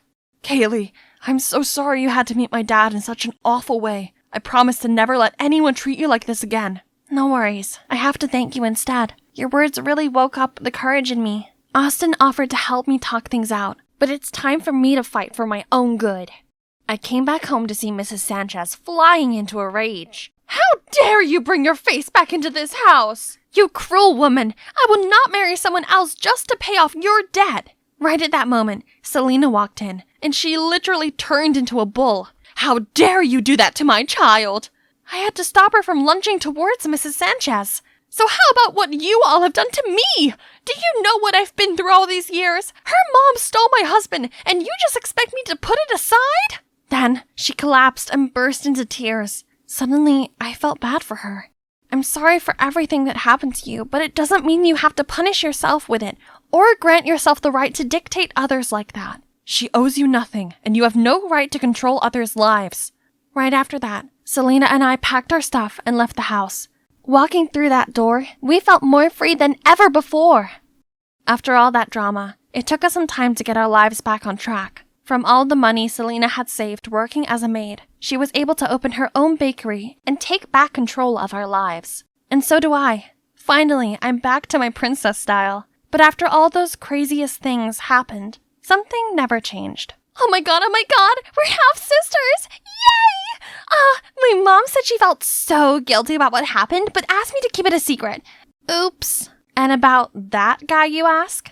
He worked things out with his dad, and guess what? He's in art school now. Okay, now tilt your head to the right. Yeah, like that.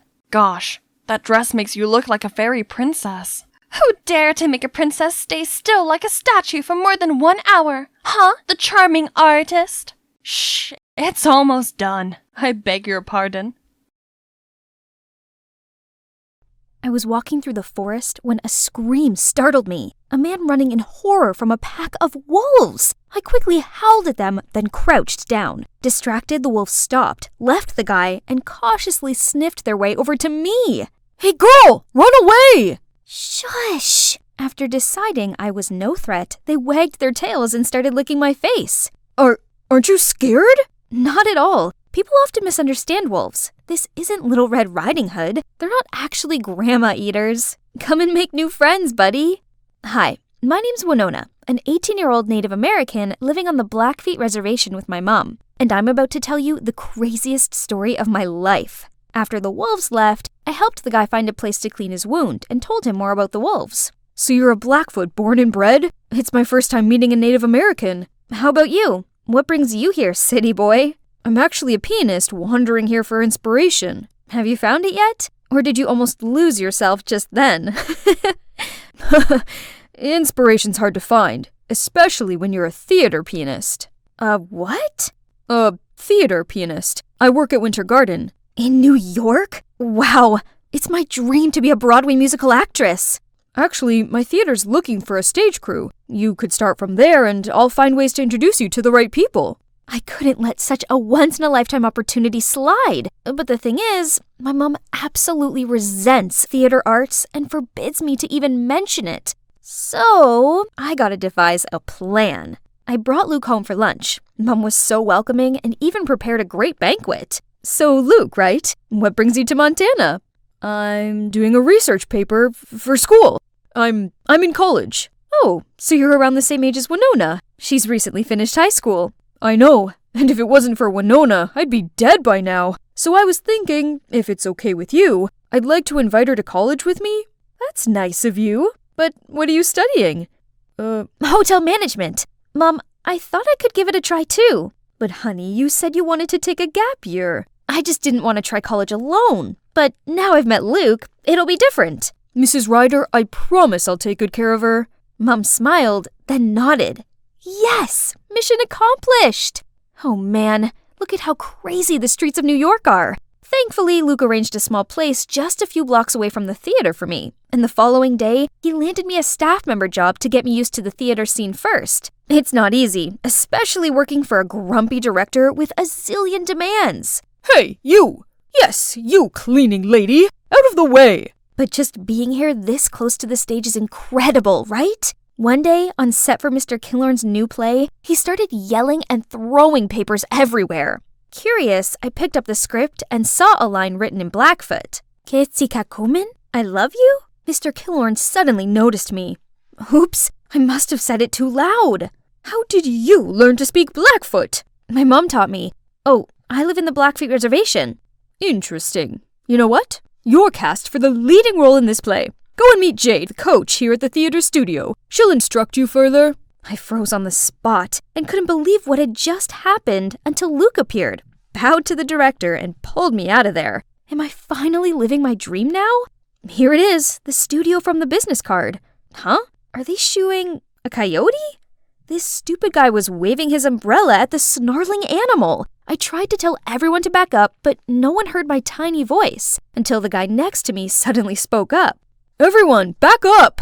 Thank God people finally listened. I slowly advanced to the coyote, knelt, and offered my hand to him. When he seemed to trust me enough, I gently stroked his head and calmed him down. Just then, Mr. Killorn's assistant appeared and took the coyote in. Turned out, he's Mr. Killorn's pet. Who keeps a wild creature as a pet in this stuffy, urban space? You okay? You hurt anywhere? I'm fine. Poor little coyote looked terrified. You know a lot about animals, don't you? I grew up with them, yeah. In Blackfoot mythology, coyotes are guardian spirits. Well, you sure were a guardian spirit right then. I was still so touched by his words, but then Luke suddenly appeared. Winona, I just heard about what happened. You okay? What are you doing here? The guy, who was friendly just a second ago, now seemed cautious and just walked away while Luke glared at him.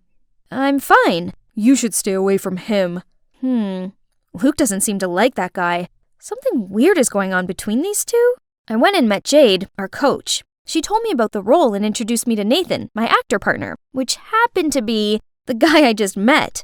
I couldn't help but grin and offered my hand to Nathan, but he just ignored me and turned to the script.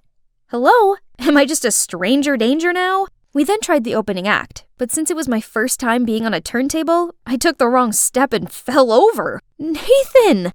I was blushing when he suddenly glanced at Luke and dropped me, almost kissing the floor. Right then, a girl barged in. Is everything ready for my set? You're late again, Stella. And actually, you and Winona are both gonna practice and we'll see who's right for the role. Winona who? As if this nobody can stroll in and try to steal my role. How snobby. She's lucky this nobody doesn't want to make a scene on her first day. During the break, I questioned Luke more on Stella. Stella is super talented. She's marvelous at dancing, singing, and acting. No surprise though, because she's been training since she was little. That's exactly why we should just give her the role already. A waste of time dealing with amateurs. That was so rude. So much for ever thinking he was friendly. In the following weeks, I finally got a better grasp of my character. The female lead was a gentle, down-to-earth Blackfoot woman. Easy peasy. I just need to pretend to be my mum. Only, my on-scene love interest Nathan was making things difficult. On stage, he refused to make eye contact with me, but he didn't have this trouble when he was up there with Stella. Every day I had lunch with Luke while Nathan and Stella were giggling in another corner, acting as if they were the most powerful couple here. Are they really in love? Oh, Winona, please. Why should you care? After lunch, I ignored Stella's glaring eyes and focused on being Nathan's lover on stage. What kind of singing is that? Give me a break already. That's enough, Stella. Actually, I just informed Mr. Killorn over lunch that Winona's getting the role. Ha! Very funny. No, it's not a joke. Look at your performance recently, Stella. It's rather disappointing. Winona, keep up the good work. Stella looked like she'd had the blood sucked out of her. I excitedly beamed at Luke, but strangely he looked concerned and ran after Stella. Does he have feelings for her? See that? Why hasn't he just confessed his feelings for Stella already and stopped this unrequited love tragedy? Isn't it because you and Stella are together? And that's also why you're so half-hearted whenever you're on set with me? It's not like that. I just couldn't control myself every time our eyes met. What did he mean by that? Congrats anyways. I always knew you deserved this role. He's right. I'd really worked super hard for this. I'm so close to achieving my dream now. The next day, I rushed into the first official rehearsal and acted my heart out in front of Mr. Killorn and the whole crew. I was dancing away to Luke's sentimental track when the door slammed open. It was Mom! I can't believe you lied to me and came here to do these foolish antics! Oh no. Mr. Killorn turned pale while Jade gasped upon seeing Mum. I tried to tell Mum to let me finish the scene, but... Fine, be this way. Until you come to your senses, you're not my daughter anymore. Mum then stormed out of there. Mr. Killorn told everyone to take a break and also left. I stormed over to Luke and asked if he told my mum the truth. But right when he was stammering, Mr. Killorn came between us. I didn't know you had to lie to your mum to get here. Yeah, sadly. She knows about my acting dream, but she has always been so negative about it. Is that so? Well, you're doing a great job. Continue practicing for the play. And maybe take me to your mum sometime and I'll try and explain this to her. Encouraged by the director's feedback, the next day I confidently acted my part. Yet Jade seemed dissatisfied and criticized my movements, saying they were too rigid. Winona, I'm giving the role to Stella. You need more training. What? I'm not some toy you can throw back and forth.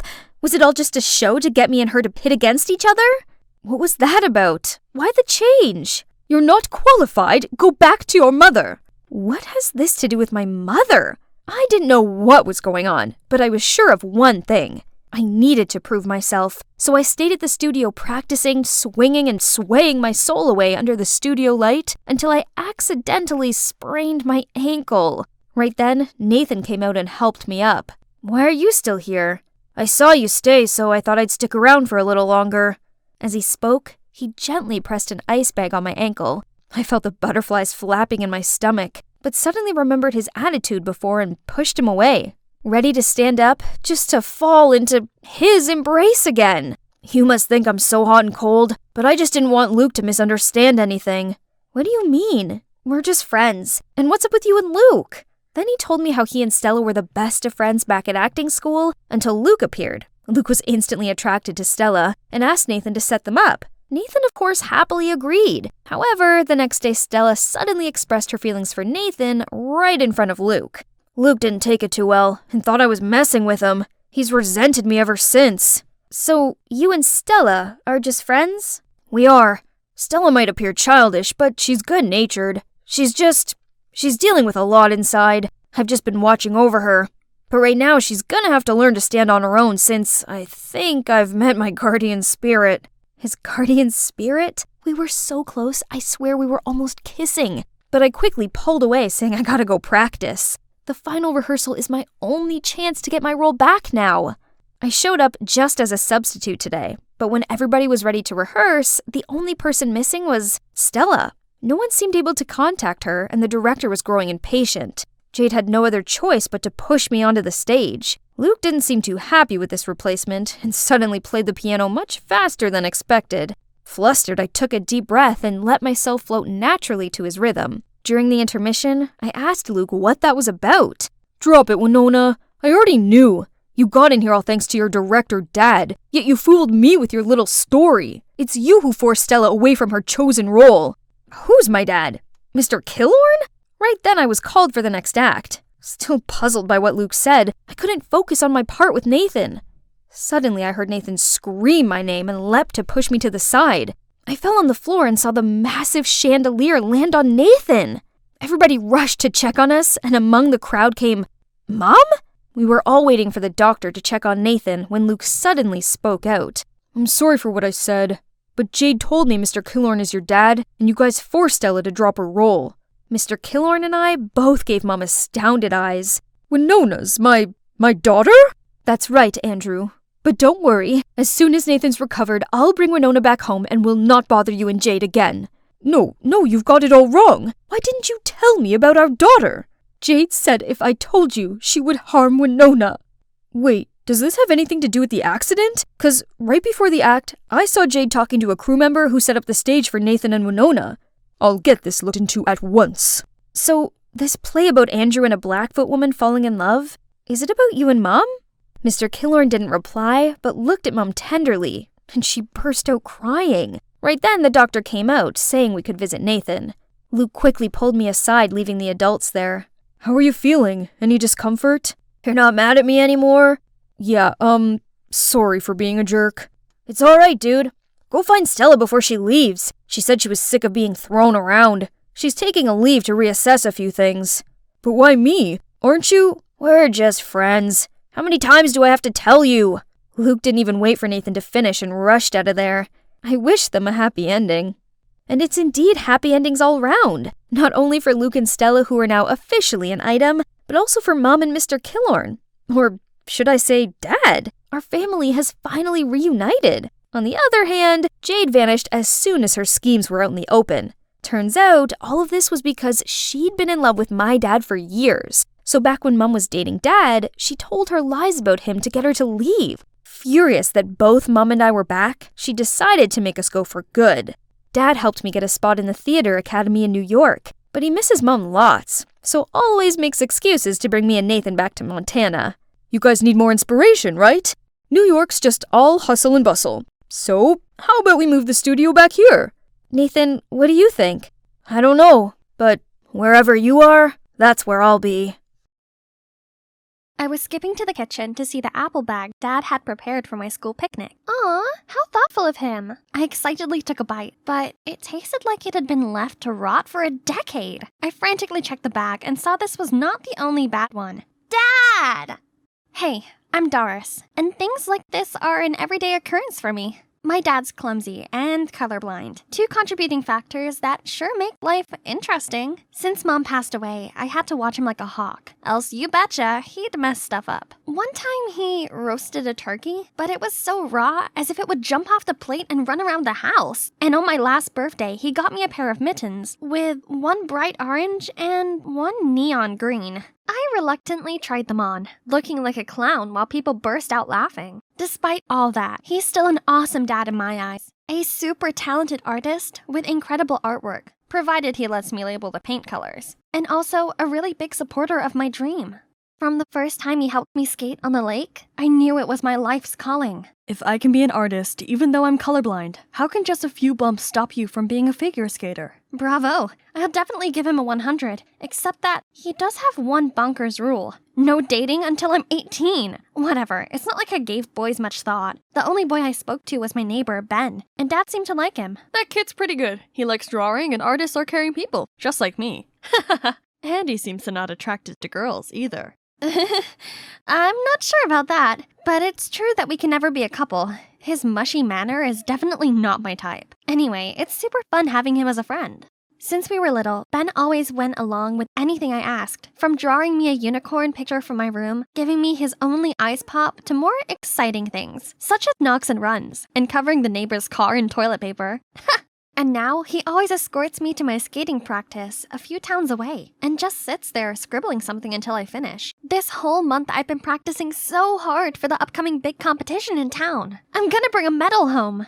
This is my time to shine. I started gliding, letting the rhythm control my movement. The cold, calming breeze pushed against me like I was flying. It's time for an axel jump. I sprang into the air like a cotton ball, but suddenly lost my balance and fell flat on my face. As a result, I was ranked 29 out of 30. Duh. But surprisingly, there was one judge giving me all high marks. Finally, someone saw my potential. I was beaming when this cute guy approached me. Hi, I'm Luke. Just wanted to say that you were absolutely on point out there. Oh, he's that guy. I really want to get to know you more. How about we hang out together? I'll take you somewhere as special as you are to me. This is definitely against Dad's rule. But oh boy, his killer smile made my stomach swoosh. So I ended up saying yes. I excitedly told Ben, but he gave me this sour-faced look. Hey, your dad will not be happy if he knows this. Just don't let him know. Luke is an expert, so he can help me hone in on my talent. You will keep this a secret, won't you? So here's my first date ever. Luke was so sweet. He complimented my ice skating and constantly gave me these loving looks. Our food arrived and delish! Bon appetit. I daintily tried the mashed potato and immediately felt the delicious taste of warm butter and chives and something pointy? A hairpin? I quickly stood up, demanding to see the manager, but Luke stopped me. Babe, you found the gift I prepared for you. Then he grabbed the hairpin and wiped it on his shirt and put it on my hair. Maybe this was a normal thing for guys to do on dates, right? Only his gifts show didn't stop there. Later I found a ring in my steak, then a keychain in my salad. You're cute, just like this Lotso. Isn't he the bad guy? But the cherries on top were the movie tickets in my sandwich. Luke, what's this about? I just hope we could bond over watching movies together. You hate it that much? No, I didn't mean that. Think about it. It was kinda weird, but also the sweetest thing that had ever happened to me. Luke had a funny way of showing it, but he made me feel special and giddy, and maybe in love. Before I could think straight, he was leaning closer to me. I closed my eyes and was ready for the most romantic kiss ever. But why were his lips so hard and unmoving? What? The menu? And holding it was Dad? You know this crazy old man? I am her father. Then Dad dragged an extra chair over to our table, plopped down, and started babbling on. Then, when Luke wasn't looking, Dad poured pepper into his coffee. Before I could say anything, poor Luke took a sip and spat it out everywhere. Sorry. I thought it was sugar. You see, I'm colorblind, so it was an honest mistake. After that, he accidentally splashed the sauce on Luke's shirt, then grabbed his glass of red wine and poured it over Luke, saying he was trying to clean it. Enough! Your old man is insane! No one will ever date you again! Then he stormed away. I was furious! How could Dad embarrass me like this? You're controlling, crazy, and do the stupidest things! You don't allow me to be me, and you just scared away my date! None of his apologies could move me. I had the right to make my own choices without Dad interrupting and being ridiculous. So I used my savings. I moved out of my home to start my new life. This freedom was greater than great. I could talk to any guy and go on as many dates as I wanted. Only, I know there's always were extra eyes on me. Do you get the feeling someone's watching us? No way. It's just you and me. I've had a great time. Do you want to do it again? Ugh! What the fudge? If Dad thinks he can stop me by messing around like this, he's totally wrong. It did quite the opposite instead. I started dating loads of guys, even if I didn't like them that much. It was so nice being spoiled by boys, and my room was always full of their presents. I updated Ben all about my dating stories, but he just frowned. Yo, slow down. You want to speed date the entire town? Man, it's just dating. It's not like I've agreed to be their girlfriend or anything. But you don't even know them, or what their intentions are. My dad doesn't understand me. Why now you sound just like him? Fine, don't feel like you need to come here or give me rides or anything. I can make my own way to school and get my date to come with me to practice from tomorrow. I'm sorry, Doris. Ignore me. I'm probably just overthinking stuff. Yeah, Ben's Ben. He's still the one I could count on after all. Anyway, being a serial dater can cause troubles. I muddled up Gregory's interest with Ivan's. And I forgot I already told Anton my hilarious story the third time already. I was late for my date with Hector because my previous shift with Ryan went on longer than I expected. Then being so exhausted from all of this dating, I fell asleep during my meal with Christian. Luckily for me, Ben was always there to help. What's up? You look exhausted. I don't know. Dating was fun at first, but now it left me no time to rest, and now I can't even distinguish those guys. Hey, what's so funny? Nothing. It's just nice not having to share you with an alphabet of guys. Don't worry, you're the only bee in my life.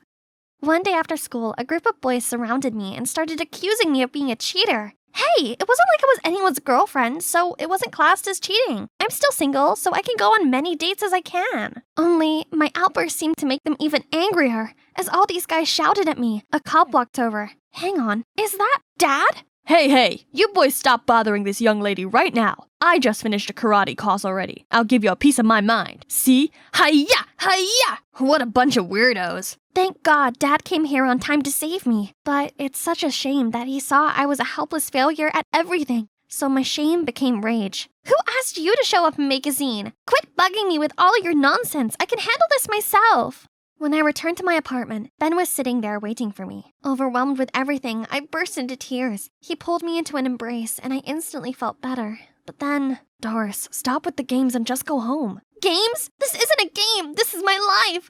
I deserve to live it how I want to. You're too much of a coward to ever understand that. As soon as I said it, I regretted it. Ben looked so hurt and mad. He just shook his head and left. I honestly thought he was the one person who would never leave. But whatever. I didn't need him, or Dad either. Now I had to prove to Dad that I was mature enough to handle independence and could find someone much better than Ben beside me. Just wait and see. Told you. Now God bless me with this guy, Mark. A super strong and macho BF who was always ready to protect me. Babe, look out! What? Just let me handle this. Then he moved me out of the way and punched right to the wall. Wow, that's a mosquito. Thank you for saving me. One time, we were strolling through the school's garden when I spotted Ben. I immediately gave Mark a cute damsel in distress look and said, Babe, I'm so tired. I think I'm gonna pass out. Don't worry, I'll take you to the hospital. Suddenly, he lifted me over his shoulders and carried me off. My head was spinning, and it made me want to faint, literally. I begged him to put me down and let me sit for a while. Then, I suddenly saw Ben frowning at me. Seeing me totally fine without him, how can he not be annoyed? But who was that? She started staring at his art passionately. Then, can you believe it? She asked him to draw her, and he agreed. I can't stay here watching this ridiculous play, so I grabbed Mark's hand and pulled him away. But that night, I kept tossing and turning, and the image of Ben and that girl couldn't get out of my head. No big deal. They were just super irritating, that's all. Too many things happened, and now it's time for me to focus on my figure skating dreams again, with my sugar plum. As he went off to buy us some drinks, who should come over to me but my first date disaster, Luke. Oh, you're still ice skating. Just give up already. I only gave you a high score so you date me. Don't flatter yourself. By the way, your crazy old man still doing good? Shut up. My dad was right about you, you jerk. Jerk? Okay, this jerk will tell the rink manager to ban you from coming here for good. I stared at him, open mouthed, not knowing what to say, when out of nowhere Ben appeared. I don't think the skating committee would be impressed by your fake scores, do you? All it would take is one email and you can kiss your position on the judging panel goodbye. How dare you! Then he left in anger. Right at that moment, Mark returned. Babe, skating sucks. Just quit it. Let's go for some trampoline then. Doris, go practice. No one dares to ban you now. Who the freak are you? Mark, stop! That's Ben, my friend. No, just an acquaintance. Doris, watch yourself with that guy. It's none of your business. Let's go, Mark. Bye, loser. The next day at school, I saw Ben with that girl again. My heart thumped in sadness, and I don't even know why. Maybe I was so used to having Ben around me, and honestly, I missed him a lot. Mark soon followed my gaze over to Ben. Isn't that the dude from the ice rink? Why are you gawping at him? He was lunging toward Ben right after. I grabbed his arm trying to stop him, but he pulled me away instead to a corner. You are my girl. Remember that. In front of me was a total stranger, not the normal Mark I know. He was supposed to protect me, but now all I felt was scared. I couldn't move. Mark leaned over to kiss me, and I immediately blocked him. What? How dare you? Oh no, I'm screwed. Terrorizing your own girlfriend, I see. Nice. Ben? Right on time. You're so done with me. Then Mark grabbed a flower pot and charged at Ben, but I panickedly pushed him over before he could do anything with it. He stumbled about, mumbling something, when Ben's fist came out of nowhere. You want another punch? Mark waved his fist at him, but then turned around and hurried off. I stared at Ben. I couldn't believe my eyes. He was strong and protective, totally different from the soft Ben I knew all this time. Doris, I think it's time for you to go home. Have you ever wondered why your dad really did that? Ben was right, and the day's drama made me realize how much I missed Dad. I wonder how he was doing. I arrived back to find Dad sitting all alone, dozing off, amid a pile of mess. He was in stained clothes, and on the easel was an unfinished picture of me. With tear-stained eyes, I ran to him and held him tight. I'm so sorry for leaving. I thought I would be okay by myself, but I'm definitely not. I miss you. You're back. I miss you too, darling. I felt so bad for upsetting Dad. When I calmed down, we talked through our problems. Sweetie, I know. It's just hard. You're all I have left. I just worry you're too young to make the right decision and can't bear seeing these idiots hurt you. But Dad, I need experience to learn and grow too. Support me, will you? Of course. I always wish you can find a kind man who understands, supports you, and is always by your side, and makes you truly happy. All those qualities reminded me of someone. I kept chasing after trivial things out there, thus forgetting the one who was standing by me all the time.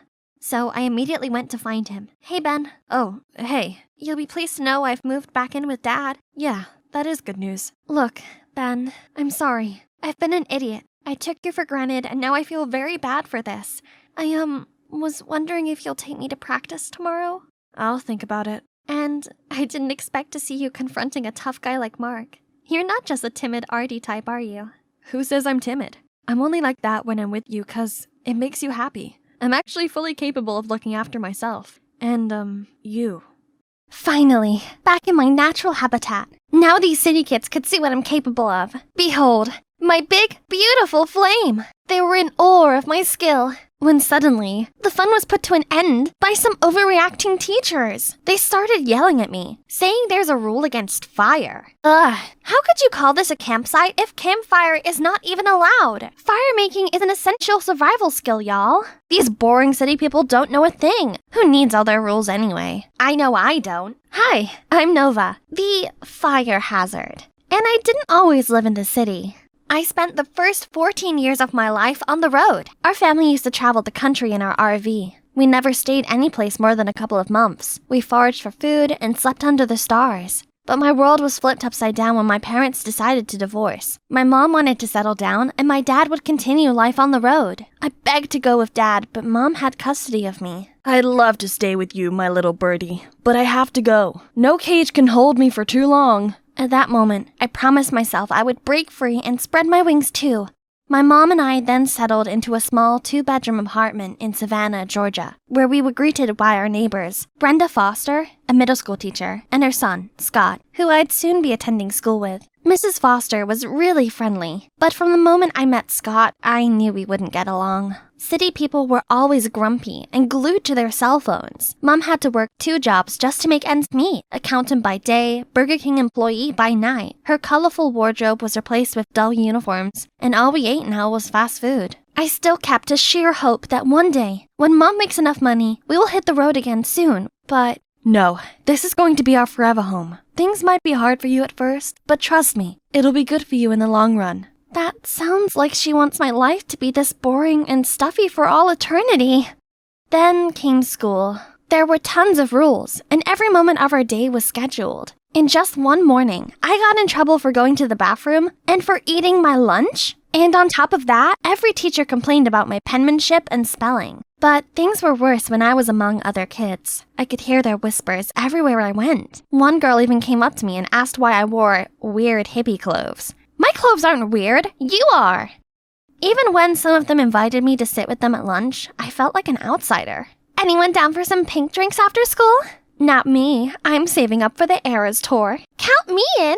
I'm entering my pink girl era. None of these words they say makes any sense to me. Finally, they asked about my old life. Well, we didn't have to eat this junk. We can get fresh vegetables by the road. And I know how to skin roadkills. And every day we tried many different fruits and fungi. But be careful, a simple mushroom could kill you. But by that point, I noticed they were either speechless or as pale as a ghost. Did I say something wrong? Every school day was a blur of confusing subjects, but today was my first music lesson, and I was so excited to finally do something I was good at. When the music teacher, Mr. Shapiro, asked if anyone wanted to perform for the class, I sprung up from my seat, ready to go. I confidently sang my favorite song, but halfway through, Mr. Shapiro interrupted me. We're learning classical music. That style is called reggae, which we don't teach here. Nova's a hippy-dippy weirdo. The whole class erupted into laughter. What did I do? Ugh, Scott! I was so gonna give him a taste of my rosewood guitar, but everyone held me back. In the end, Mr. Shapiro said he'd be talking with our moms after school. Scott and his mom had already left before my mom came.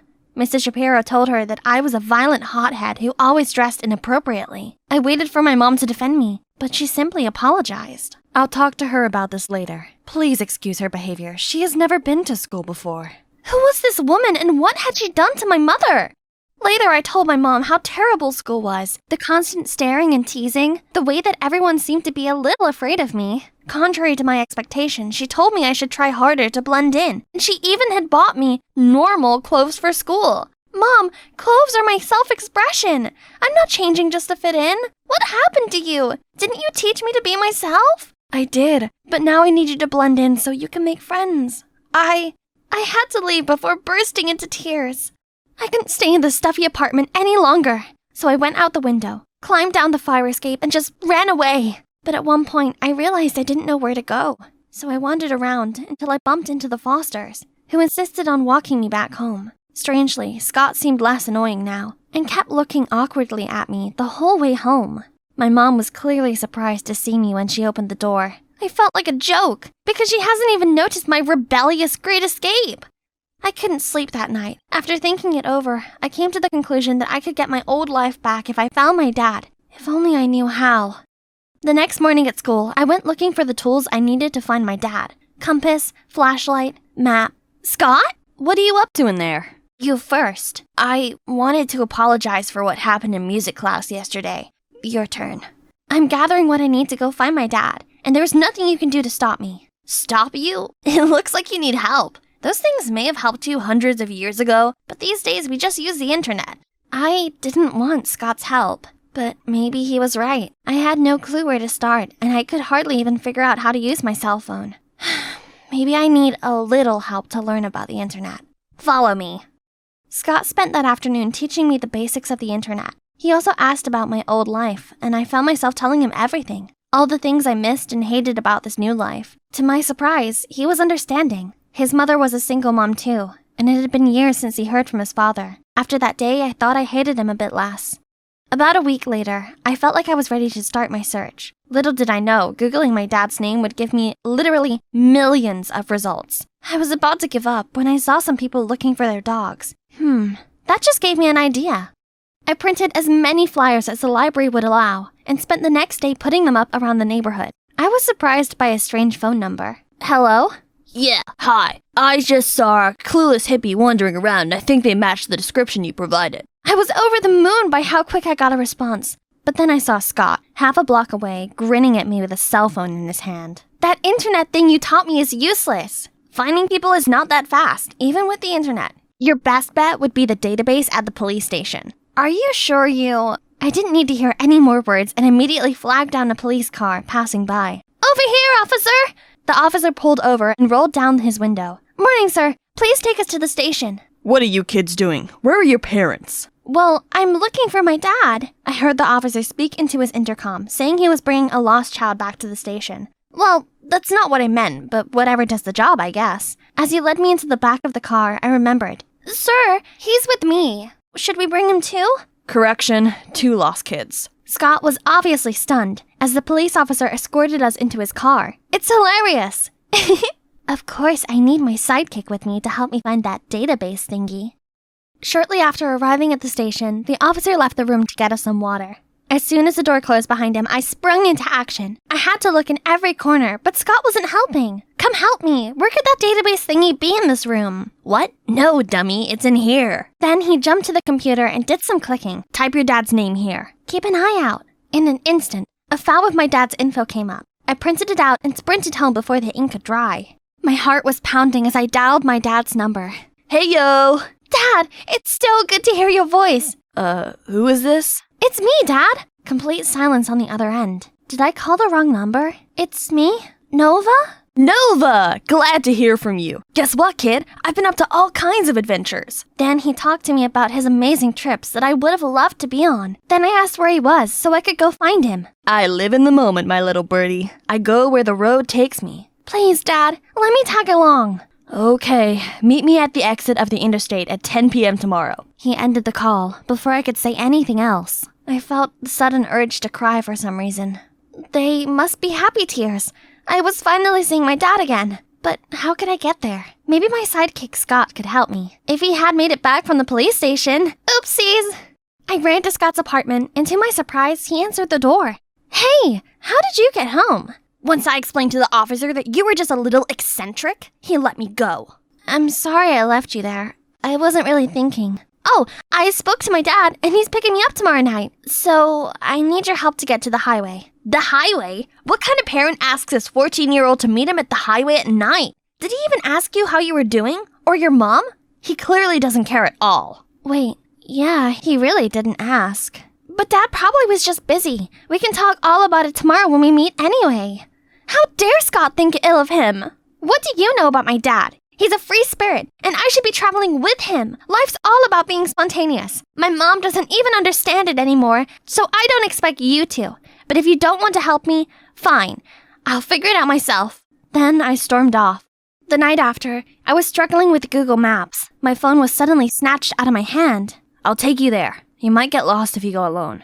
I was still a little upset about yesterday, but that was nice of him. Plus, Scott was right. I would get lost on my own.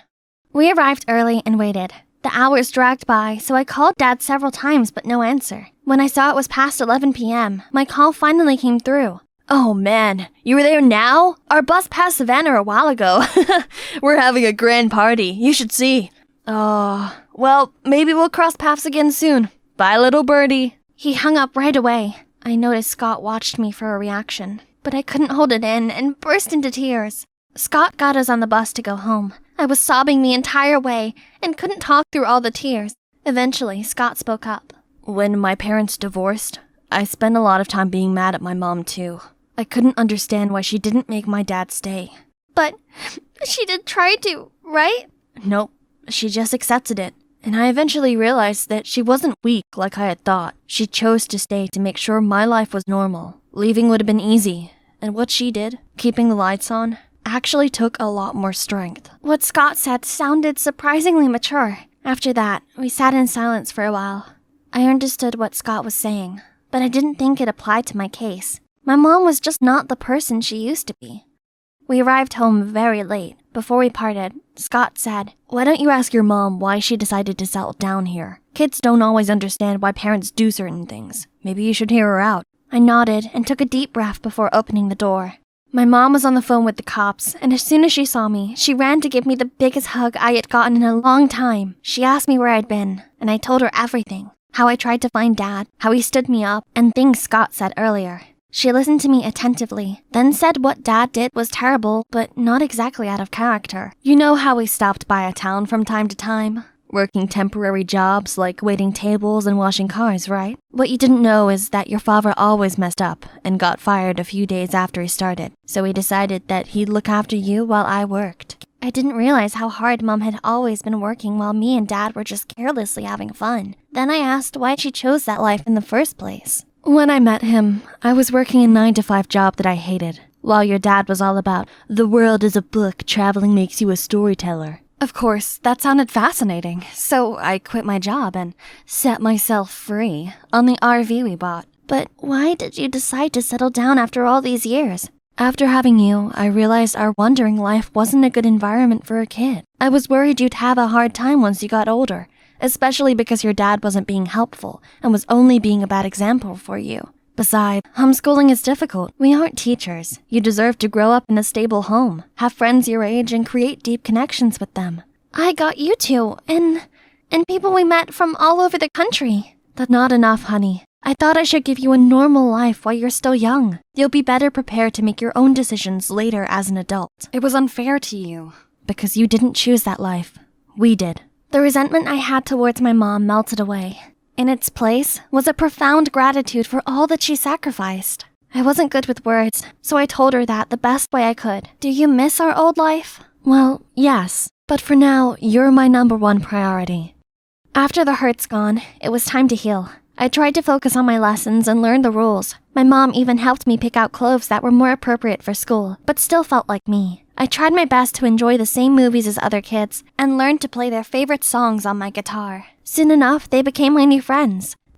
I continued to grow even closer to Scott, my friend and partner in crime, from the start. Still, my mom and I agreed that we shouldn't totally abandon our love for travel, and she promised that we would plan a few big road trips every year, starting this summer. I can hardly wait for our trip to Niagara Falls with Mrs. Foster and Scott.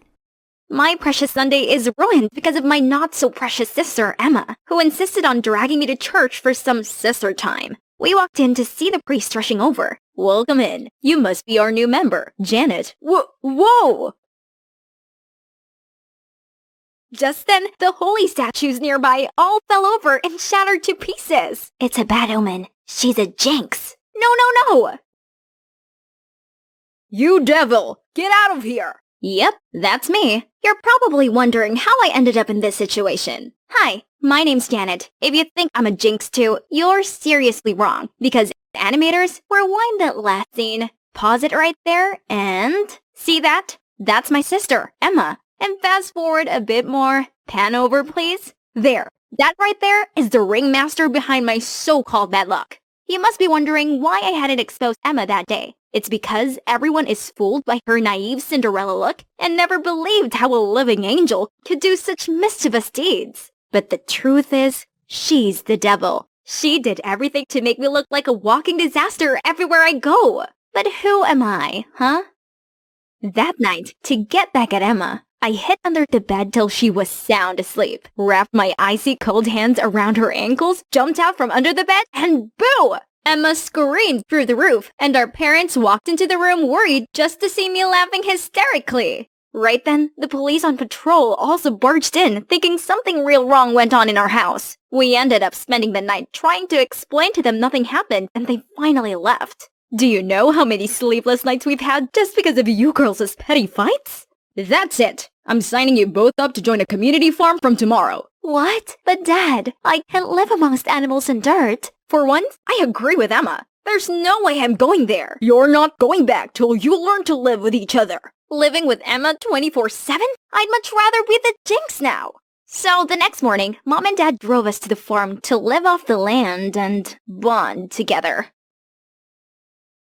But look at this tranquility and picturesque scenery. Maybe coming here wasn't such a bad idea after all. Suddenly, a loud, obnoxious track started playing from inside my suitcase, startling the animals, and they went rogue. Stop the music! But my suitcase was locked. I caught Emma smirking, pressing her phone, and the music suddenly stopped. Once everything was under control, the farmers gave me looks of disapproval. Just when I thought things couldn't be any worse, a trailer nearby slipped off and began to roll downhill, heading straight for an oblivious farmer. Emma immediately swooped in and pushed herself and the farmer out of harm's way just in the nick of time. Richard, are you okay? Oh, yes, thanks to this young lady. You saved my life. What a good luck charm you are. That trailer has been sitting there for ages without any problems. Why did it suddenly break just now? Oh, it's my sister. She has this reputation for bringing bad luck wherever she goes. I apologize on her behalf. No, no, no, no! Don't listen to her! She's evil! That's not something you should say to your sister. Look at her! What an angel! Emma immediately activated her manipulating power. Aww! Come on, we got the nicest room for you. Hey, what about me? The next morning, I was told to milk the cows while Emma didn't even have to lift a finger, just wandering around and pulling pranks on me.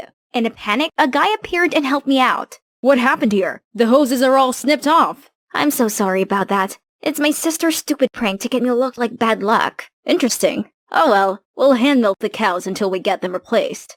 Hand milk? That'd take forever. Emma's gonna have to pay. Hey, no need for that. I'll give you a hand. I'm Kai, by the way. He gave the brightest smile, and I instantly felt better. I'm Janet. Thanks for helping me, but which buttons do I push to get milk? Kai cracked up, and I felt like the dumbest thing in the world. I'm sorry, but that was so cute. Okay, you don't push any buttons. You squeeze it, like this. Just then, Sylvia walked by and saw us. Well, well, well. Who makes you smile like that, Kai? Janet, you are really something, huh? As she left, I felt my heart racing and saw Kai blushing also. Whew, it sure feels hot like summertime. So, Kai, how long have you been living here? Just recently. I'm actually a skier from the city too, but I came here due to some stuff. Come on, let's go sell the milk. Kai and I then made our way to the bustling market. Surprisingly, customers were eager to get their hands on our milk. I was ready to make my first hard-earned cash when suddenly, you'd better watch out. You'd better not buy, better not drink this milk right here. Jinxie Janet's coming to town. The crowd buzzed with concern over our milk. Actually, I thought someone else was a jinx. You see, our milk is especially fresh today, all thanks to my good luck charm, Janet. She and I worked all morning to milk the cows by hand. Thanks to Kai's words, the crowd was excited again. Just like that, we sold out in just a few hours. Woohoo! But when we got home, people started praising Emma for bringing good luck to the business. Actually, it was Kai and me who milked the cows, and more thanks to Kai who did most of the heavy lifting. She has nothing to do with this. The room suddenly felt awkward and people started to look away. Only Sylvia cared to acknowledge us. I see. You two make a great team. What about us? I think we'll make a better team. Get off of me, you creep! Ouch. Feisty. Oh my gosh, are you okay? Why are you acting like such an animal, Janet? I'm alright. She may be a bit cold right now, but she'll warm up to me in no time. Right, princess? Emma immediately gave me a death stare. Aiden, why are you here? I'm here for you, brother dearest. Mom and Dad are worried sick back home. Holy cow, these two are related, but they're nothing alike. Well, it does explain why their tension was scorching up the room. Stop it, you two. Always with the bickering. It's getting late. Janet, will you go and lock the barn door? Oh, yes, definitely. But before I reached the barn, a hand suddenly pulled me back. Keep your claws off of Aiden. He's mine. Oh, I see. You're smitten with him, huh? Well, too bad, 'cause he seems to like me instead, sister. How dare you! Emma dashed ahead of me towards the barn, turned all the lights on, blew on the deafening whistle, and the sheep went wild again. I desperately tried to stop the panic herd, but no use. Only when the farmer showed up and let the shepherd dog do his job was the scene under control. This is all your fault. You'll bring us nothing but bad luck and chaos. That's not true. I was trying to help while this was Emma's doing. Stop with all the blaming and start learning some manners, will you? I was stunned. Behind Richard, Emma grinned slyly. She won this time, but not for long. 'Cause how about I steal Emma's crush, aka Aiden, right in front of her? Well, actually, I didn't really have to steal anything, 'cause Aiden always found his way to me first. And he also brought Kai along. It was like something was going on between them, and they kept fighting to get my attention. They showered me with food, fought over the seat next to me at dinner, and wouldn't let me lift anything remotely heavy. It was getting a little annoying, but seeing Emma fuming with jealousy each time is so worth it. One afternoon, Kai and I were picking flowers in the field when he gently tucked a flower in my hair. It looks good on you. Then, he lifted my face and leaned in closer. I was floating in the summer breeze, ready for a kiss, when we both got shaken up by the engine revving. Aiden? Sup, pretty thing. Wanna go out with a date with me? She's with me. Can't you see? Well, maybe I'm blinded. blinded by my love for you. How about you two can show some brotherly love and go together, huh? Then I walked off, only to see Emma's blonde head sticking out from the flowers. Hey Aiden, on second thought, I'd love to go with you. Shall we? Driving away, I could see Emma furious, and Kai with sad eyes following me? But the thing was, this was hella awkward. I don't feel like flirting if there was no Emma. And he, well, I don't know, couldn't stand it anymore. So I told him to stop at this random clothing store and insisted he try on this fancy suit. Whoa, you cleaned up nicely, huh? Do I not look good usually? Well, you kinda look like a hooligan. Is that genuine joy I see on your face? What? I'm always smiling. Oh really? You and Kai were ready to bite each other's heads off just then. You don't know everything about us, Janet. I know you have a thing for him, but I can never let you two be together. Not this time. We came back to the farm to see Emma waiting for us, all agitated. You tramp! Isn't Kai enough for you? Now you're playing the double game with Aiden? And you're just jealous because Aiden doesn't like you. That's right. I only have eyes for Janet. She and Kai were never together. So quit sticking your nose into our business. Emma couldn't utter a word. For the first time, she seemed so vulnerable, then rushed away in tears. Look what you did, brother. Playing with both Emma's and Janet's hearts is a low blow. You're one to talk. Wasn't the thing with Tina your low blow? Tina? Tina who? Tina was your crush. I had nothing to do with her. It's about time you get over that. That's not what Tina said. She told me you flirted with her, and you abandoned her when she's falling for you. She lied, okay? She wanted to use you against me, and never once reciprocated her obsessive behaviors. I just want to leave everything behind and enjoy my life here, with her. So Aiden, please, just let us be. Too bad. She seems to like me instead. Can't you see? She doesn't care if her sister likes me. She still chose me over you. Dang, those words hit me hard. I didn't realize what I'd done to Emma all along. It's time to end all these silly sibling conflicts. Guys, stop. Can't you see you're hurting each other just like Emma and I? Janet, this jerk plays with you and Emma. He deserves a fist or two. No, Kai. I'm not exactly innocent either. I was also using Aiden to get back at Emma. You what? I know. But all these petty revenge doesn't bring us any good. No one wins at all. And honestly, I regretted having hurt Emma. And so should you guys. You want this golden boy to drop his sky-high ego? Yeah, good luck with that. I'm not a golden boy, Aiden. Are you kidding me? With all your success and skiing trophies, Mom and Dad can even see me behind all that. When you left home, they freaked out and made me go looking for you. Do you know the reason I quit skiing and left home? 'Cause Mom and Dad wouldn't stop pressuring me. It's suffocating. Every time I stand on the rink, my whole body shakes like crazy. I'm not perfect, Aiden, and I did not want to take away any attention from you. I'm sorry if you ever feel that way. Well, I didn't know. You could have told us what you'd gone through. To who? To Mom and Dad? The ones who keep pushing and nagging? Sorry I wasn't there for you. Heck, I was the worst. Right? You two could work this out. Now if you excuse me, I have my own sibling conflict to resolve. I was about to leave when we heard Emma screaming. Fire! Fire! Help! We immediately rushed to her, and the fire already caught on the haystack. It was spreading fast. I accidentally knocked over the oil lamp. What do we do now? You go call the firefighter. Aiden, you go get everyone here. Us two, we will go get water. Go, go, go! Kai and I tried our best to pour bucket after bucket of water, but it only stopped the fire from spreading, not put it out. We almost exhausted ourselves when the farmers arrived along with the firefighters, and luckily, after half an hour, everything was under control. Phew!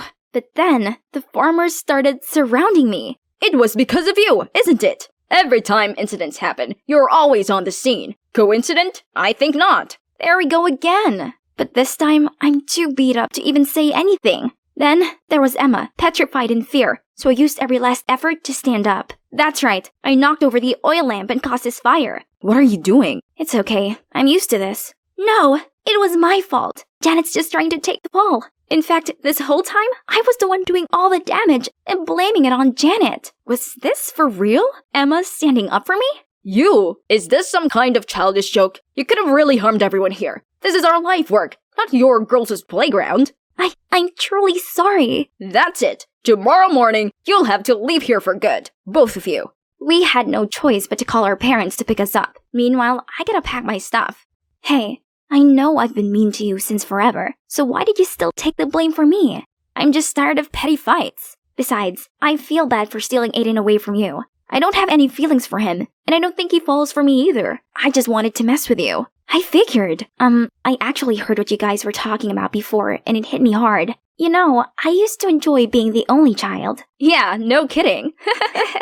But honestly, when you came, it felt like all the attention and love was stripped away from me. I felt so lonely and jealous, so I decided to make you the center of attention, but in the worst way possible. I'm sorry. It's okay. It's all in the past now. I just want us to get along. And me not be called a jinx anymore. You got it.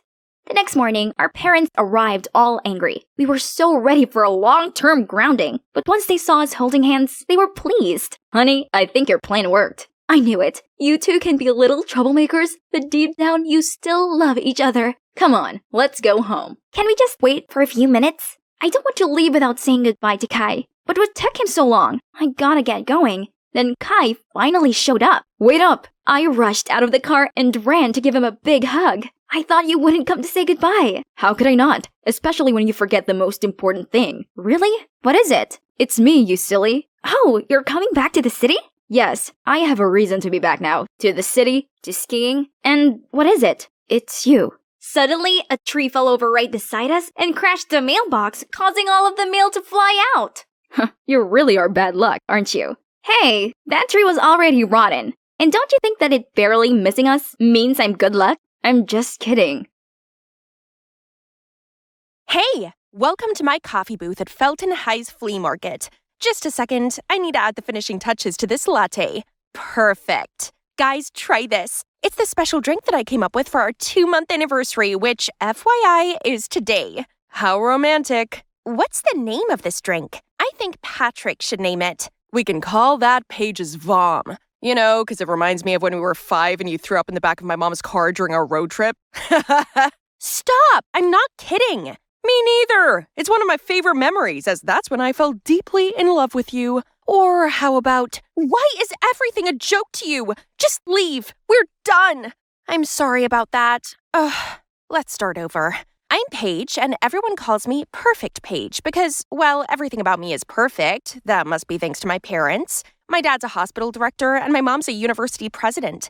They both excel in their jobs, juggle family affairs, never quarrel, and always have smiles on their faces. And me, I'm beautiful, smart, and have some talents, such as making drinks. My dream is to run my own coffee shop. On the side of the dream job at the national TV station that I will definitely get, then I'll come home to my dream boyfriend who's a flawless man that I can count on. And we'll have a perfect love story like my parents. Then why did I choose that funny guy as my boyfriend, you ask?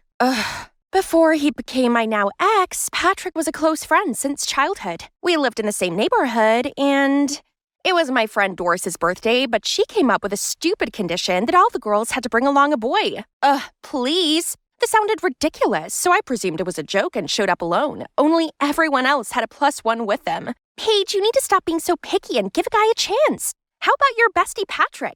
He's nice, smart, great at basketball, and he's pretty cute, right? No, we go way back. He's all right, I guess, but that's not enough. There's no one on this planet who can reach your ridiculously high standards. He's the best you're going to get. And look, he's also so funny. Patrick's sense of humor is by far his most infuriating trait. Fine, Perfect Paige. You'll just have to show up to the prom alone then.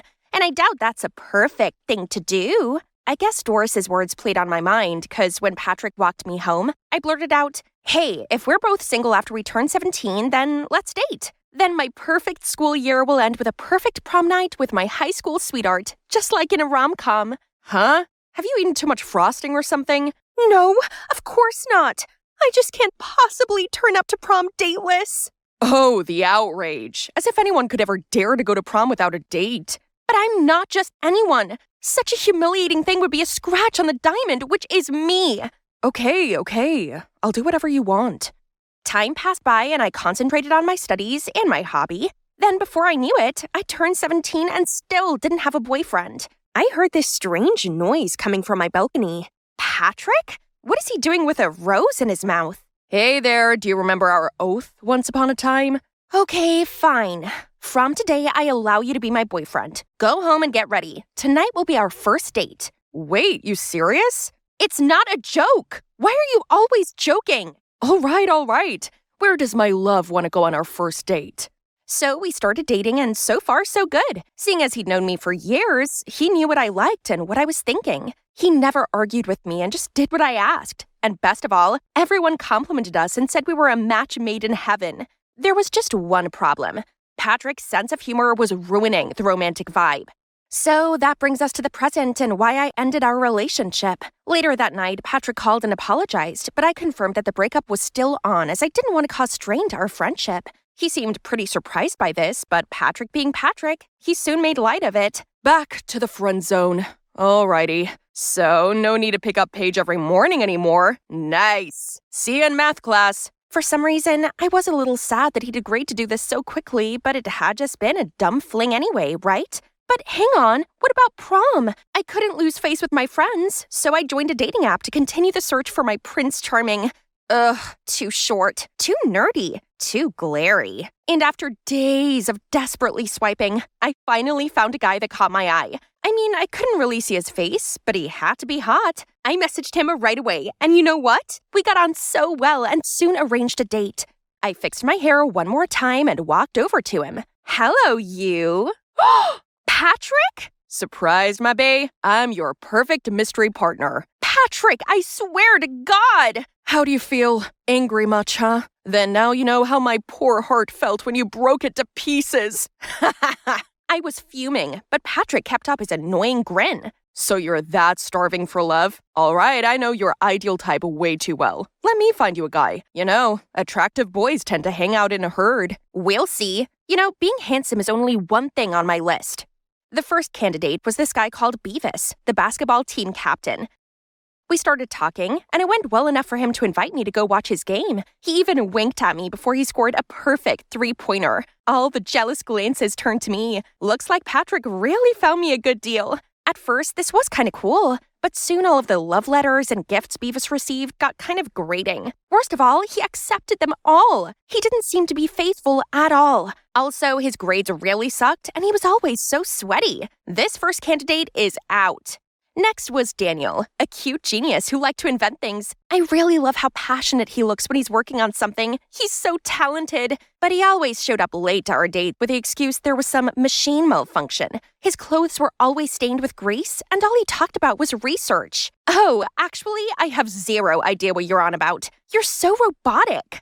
I went home and already saw Patrick making himself at home in our living room. He must have heard the news. So, Sporty Boy has too many fangirls. No good. Mechanic Boy is too busy. No good. Then maybe a rich boy with a lot of free time could treat you like a princess. Patrick introduced me to this guy called Eric, the school rich kid who showered me with lavish gifts. That was nice, but then his clinginess felt suffocating. He always seemed to be there, and he wouldn't quit calling and texting me. He also spent longer than I did getting ready. No thanks. Why? You're too clingy. If you have too much time on your hands, then why don't you go do something useful? What? I only cling on to you because I care. But I guess I was just wasting my time on useless things because you're just a stubborn, spoiled girl that finds fault in everything and doesn't appreciate other people's feelings. No one's ever spoken to me like that before. Useless? Stubborn? Spoiled? Eric's words were still echoing in my head as I walked home. Then I saw Patrick approaching. What's up? Who got you mad this time? Is it Eric? His downside is being too rich, isn't he? Not Eric, it's you. You deliberately set me up with those weirdos, didn't you? What are you saying? I only chose the guys that suit you best. No, they don't. I don't think you really understand me at all. Oh, really? How well do you understand me then? If you're that confident, then go find me an ideal girlfriend. Fine. Maybe you'll quit bugging me if you're taken. Turns out trying to find a girlfriend for Patrick was trickier than I thought. He's so friendly with everyone, I actually have no idea what his type is. Whatever. He made no effort to find me a nice guy anyway, so I'll just return the favor. Nope. Oh, Nina. I know her. A scandalous hot girl who always goes overboard on the wax statue makeup. I'm pretty sure she likes Patrick, as she's always cheering him from the sidelines during his games. Patrick, let's see what fun date you can have with this girl. The next day, I walked straight up to Nina and asked her if she wanted to go on a date with Patrick. She looked kind of surprised, but then after thinking it over, she agreed. They met at a cafe, and after I introduced them to each other, I sat at a nearby table and observed. I expected things between them to be super awkward, but surprisingly, they seemed to get along quite well. I couldn't hear what they were saying, but they kept bursting out laughing. They acted like they'd known each other for ages. Patrick and Nina bid farewell, and as soon as Nina walked away, I jumped out and asked, "How can you have fun chatting with Nina all night? Don't you see her laughing out loud? That's not very ladylike." "So she's fun. Everyone has flaws, though I don't even think it's a flaw. It's cute." "Fine, let's see how long you two can have fun." But in the following days, I still saw Patrick with Nina. Then at school, I overheard Nina talking to her friends. Tonight? No wonder you've been looking so happy all day. Of course, it's going to be a big confession. Huh? They've only been dating for 5 minutes. I wonder why Patrick liked Nina that much. So I decided to stalk them. I followed them to this posh restaurant. Ugh, so humiliating. Who would have thought that Perfect Paige would do something like this? But there's no way back now. They spoke for a bit, then Patrick went to answer a phone call. I thought he was going to plan his confession or something. But then, to my surprise, a man swooped in and sat down with his arm around Nina. That's Beavis! What? How could they be so shameless? I quickly ran to find Patrick, who was chilling in a corner, so I quickly pulled him back to the table. "Look, you're being cheated on." "Cheated on? What do you mean?" "The girl who's been clinging on to you for days has been flirting with your teammate. Stop playing dumb, please." "Nina is just my friend. She likes Beavis, not me." "Nina clearly likes you. She follows you to every game. How could she switch to Beavis out of nowhere? You should defend me, not a stranger like her." "Did you forget Patrick and I are teammates? Nina was actually there for me." "I agreed to meet Patrick just because I wanted to ask him to talk to Beavis for me. Sorry for misleading you." "What's with a bulldog's frown? We just successfully match-made a couple. Let's go give the lovebird some private space. I guess you'll have to find me another girl." "Don't act like we're close. I don't want a flippant and heartless friend like you." "You're the heartless one. You're making a mess with your ridiculous standards and expect others to follow all of that, then act like a victim? Don't you see how Patrick is the real casualty here? He tended to your absurd needs, even helped you get a boyfriend, yet all you do is treat him like garbage. Selfish Paige. You're not as perfect as you think." "What? What do you know? You're just a plastic girl after all." "Yeah, I might be plastic, but at least I realize what my flaws are to try to fix them. Unlike you. You call yourself a diamond when actually you're just a silly pebble." Was this really what people thought of me? I couldn't believe anyone would ever describe me with such ugly words. I ran home and shut myself away in my room. It made me so distraught knowing that other people thought I was bad like that. Mom came into my room to check on me, and I ended up blurting everything to her. How everyone seemed to hate me now. How I might be alone for the rest of my life without finding my perfect other half and having a happy ending like Mom and Dad. "Sweetie, everyone has flaws. I do, and so does your father. I can have quite the temper, but your dad always knows what to say and do to calm me down, while he is terrible at being romantic, so I have to give him hints now and then. Point is, we accept and love each other, flaws and all. That's the secret to a long and happy marriage." Talking to Mom really helped me understand that no one is perfect, and therefore my standards are unreasonable. I had some apologizing to do. I texted Beavis, Daniel, Eric, and Nina. Beavis replied straight away, telling me he was sorry too for what he said, but it came from a good place, and he's sure that I was better than that because he trusts Patrick's eye for people. Now there was just one last apology for me to make, and I needed to do this one in person. Oh, looks like he already found me. "Hey, Shawty. Are you looking for me? The most handsome guy in town?" "Please stop. I came to talk to you about something serious." I came to see you too. Trust me, I didn't match you with those silly guys on purpose. In no way do I want to hurt you, because I like you, Paige. For real." "Since when? I just thought we were just good friends." "Since we started dating. At first I just went along with it, but gradually I found myself having real feelings for you. I'm so sorry for causing you trouble. Being around you makes my head fuzzy. I always crack jokes just because I want to make you smile, but turns out you don't feel the same. I will try to keep it down from now on." "No, I'm sorry too. You don't have to change anything for me. It's the real you after all. I've truly learned it now. Nobody's perfect, and it's the way people complete each other's imperfections with their personality differences that tighten their relationships. And maybe being perfect is my imperfection. So now you have my permission to offset it with your annoying unseriousness." So, where were we? As a couple? Ha! Oh right, Paige's vomit. Shall we go home and make that signature drink again? Just kidding. I was walking down the hallway to see the infamous dude standing there, doing his old trick to pick on some shy student. Get that filthy hand off him now! Then I grabbed him and threw him away like a piece of paper. Ah, that's better. Konnichiwa, I'm Yukiko from Japan, the daughter of Fuji, a famous martial art master and the principal of a karate school. As his only child, it's up to me to evolve my warrior spirit and protect the weak from any baka. And this shy girl is Chiharu, the one I saved from a fight with the rival school gang. And ever since then, we became besties. Well, that's also how I earned the nickname Big Boss. I don't really care about it, but it does have some perks. I always had the best reserved seat next to the window, a desk drawer full of snacks, and on top of that, the kid was competing every day to do my homework. However, it also caused me some complications. I seem to have caught the eye of Jun, that rival school's gang leader. He bought me flowers and sent me these cheesy cupcakes every day, but I only gave him a no. Hey, he comes again. If I was your boyfriend, never let you go. Keep you on my arm, girl. Yukiko, never be alone. Tomato, tomato! Throwing tomatoes! Even when the guard came carrying him away, he was still shouting,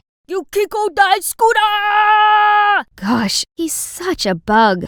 Later, I came into the classroom and found everyone was going cuckoo over something. How noisy! That's the new student. He's just so handsome. As if you could tell someone's handsome from the back. But when he turned around, my eyes almost bulged from their sockets. It's Akira. Back when we were little, I adored Akira from the moment I first saw him. To me, he was even cuter than my favorite Mochi Shiba plushie. So I followed him everywhere and gave him all the candies I had. But he didn't like it that much.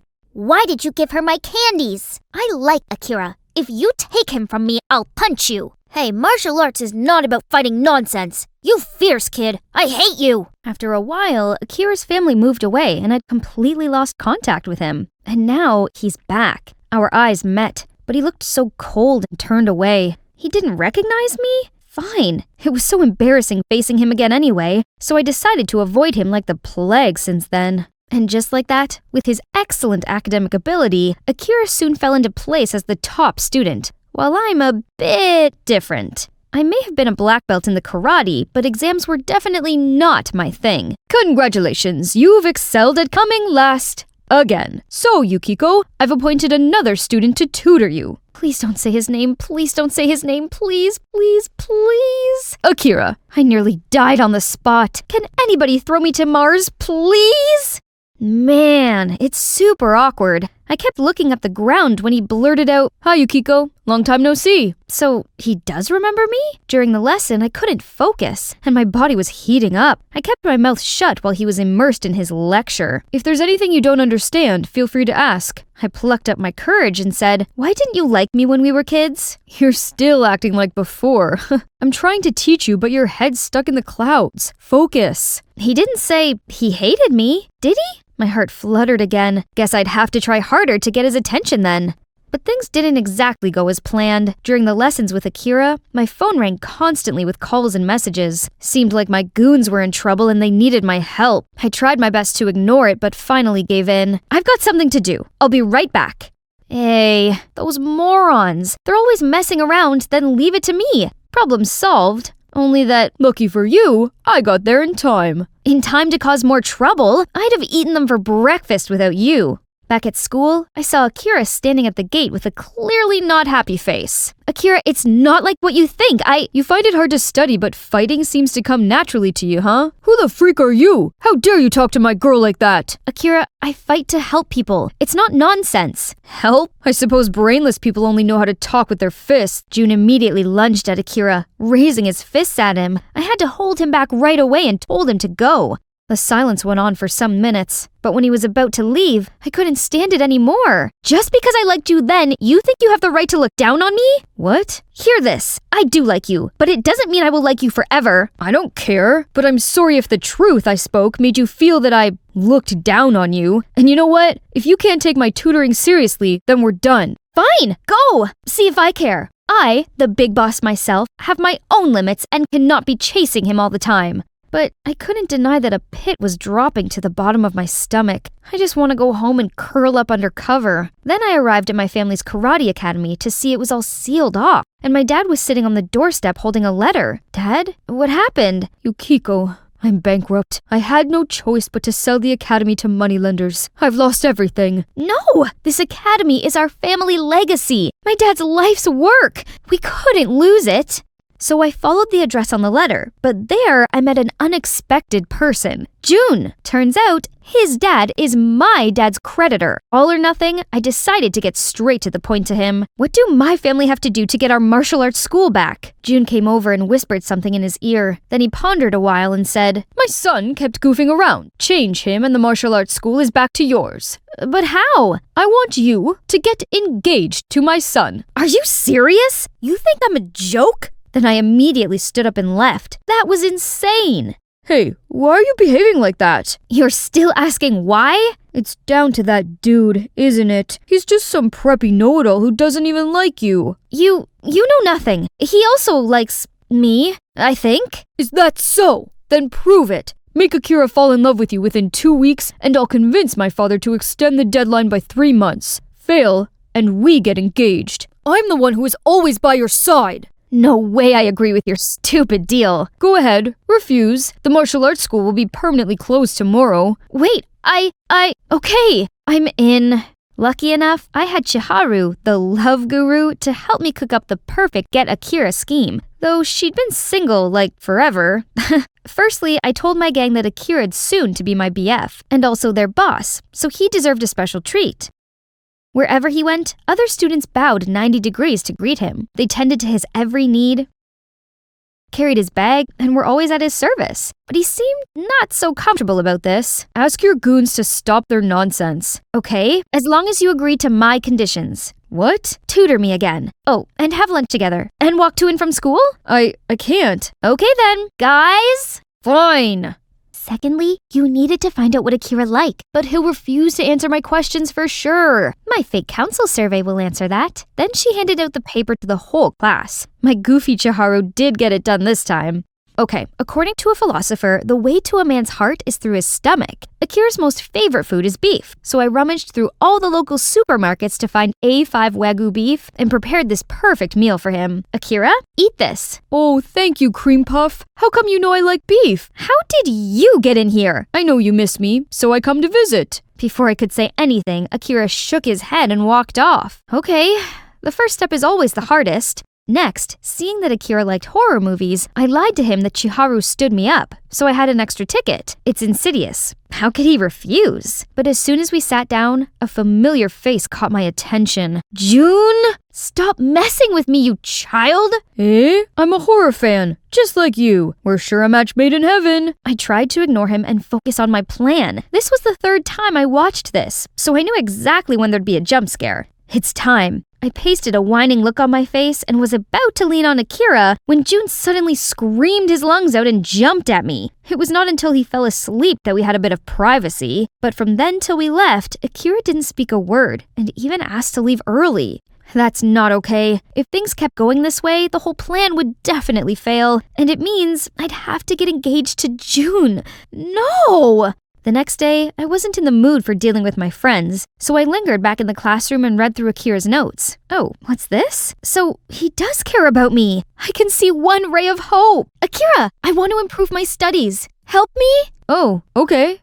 I was waiting outside for Akira to get us some bubble teas before we started when suddenly this thief darted out and snatched this old lady's bag. I dove in there to help, but he knocked me to the ground and ran away. Here you go. You're already fighting again? Don't you have anything better to do? I'm not Forget it anyway. This brave young lady helped me. What? Say no more. I'm a bad person no matter what. Then I stormed off without looking back. I was so stupid to catch feels with that insensitive one. Then my knee suddenly collapsed. Right then, a hand reached out and gently wrapped a bandage around my knee. Leave me alone. Get on my back. Shut up. Come on. I couldn't help but smile through my frown, and my heart did a cartwheel. I clambered onto his back and looped my arms around his neck. Hey, I'm sorry. I didn't know that you... It's okay. Are you dumb? An injured leg is not enough? It's nothing. And you don't have to carry me like this. Am I heavy?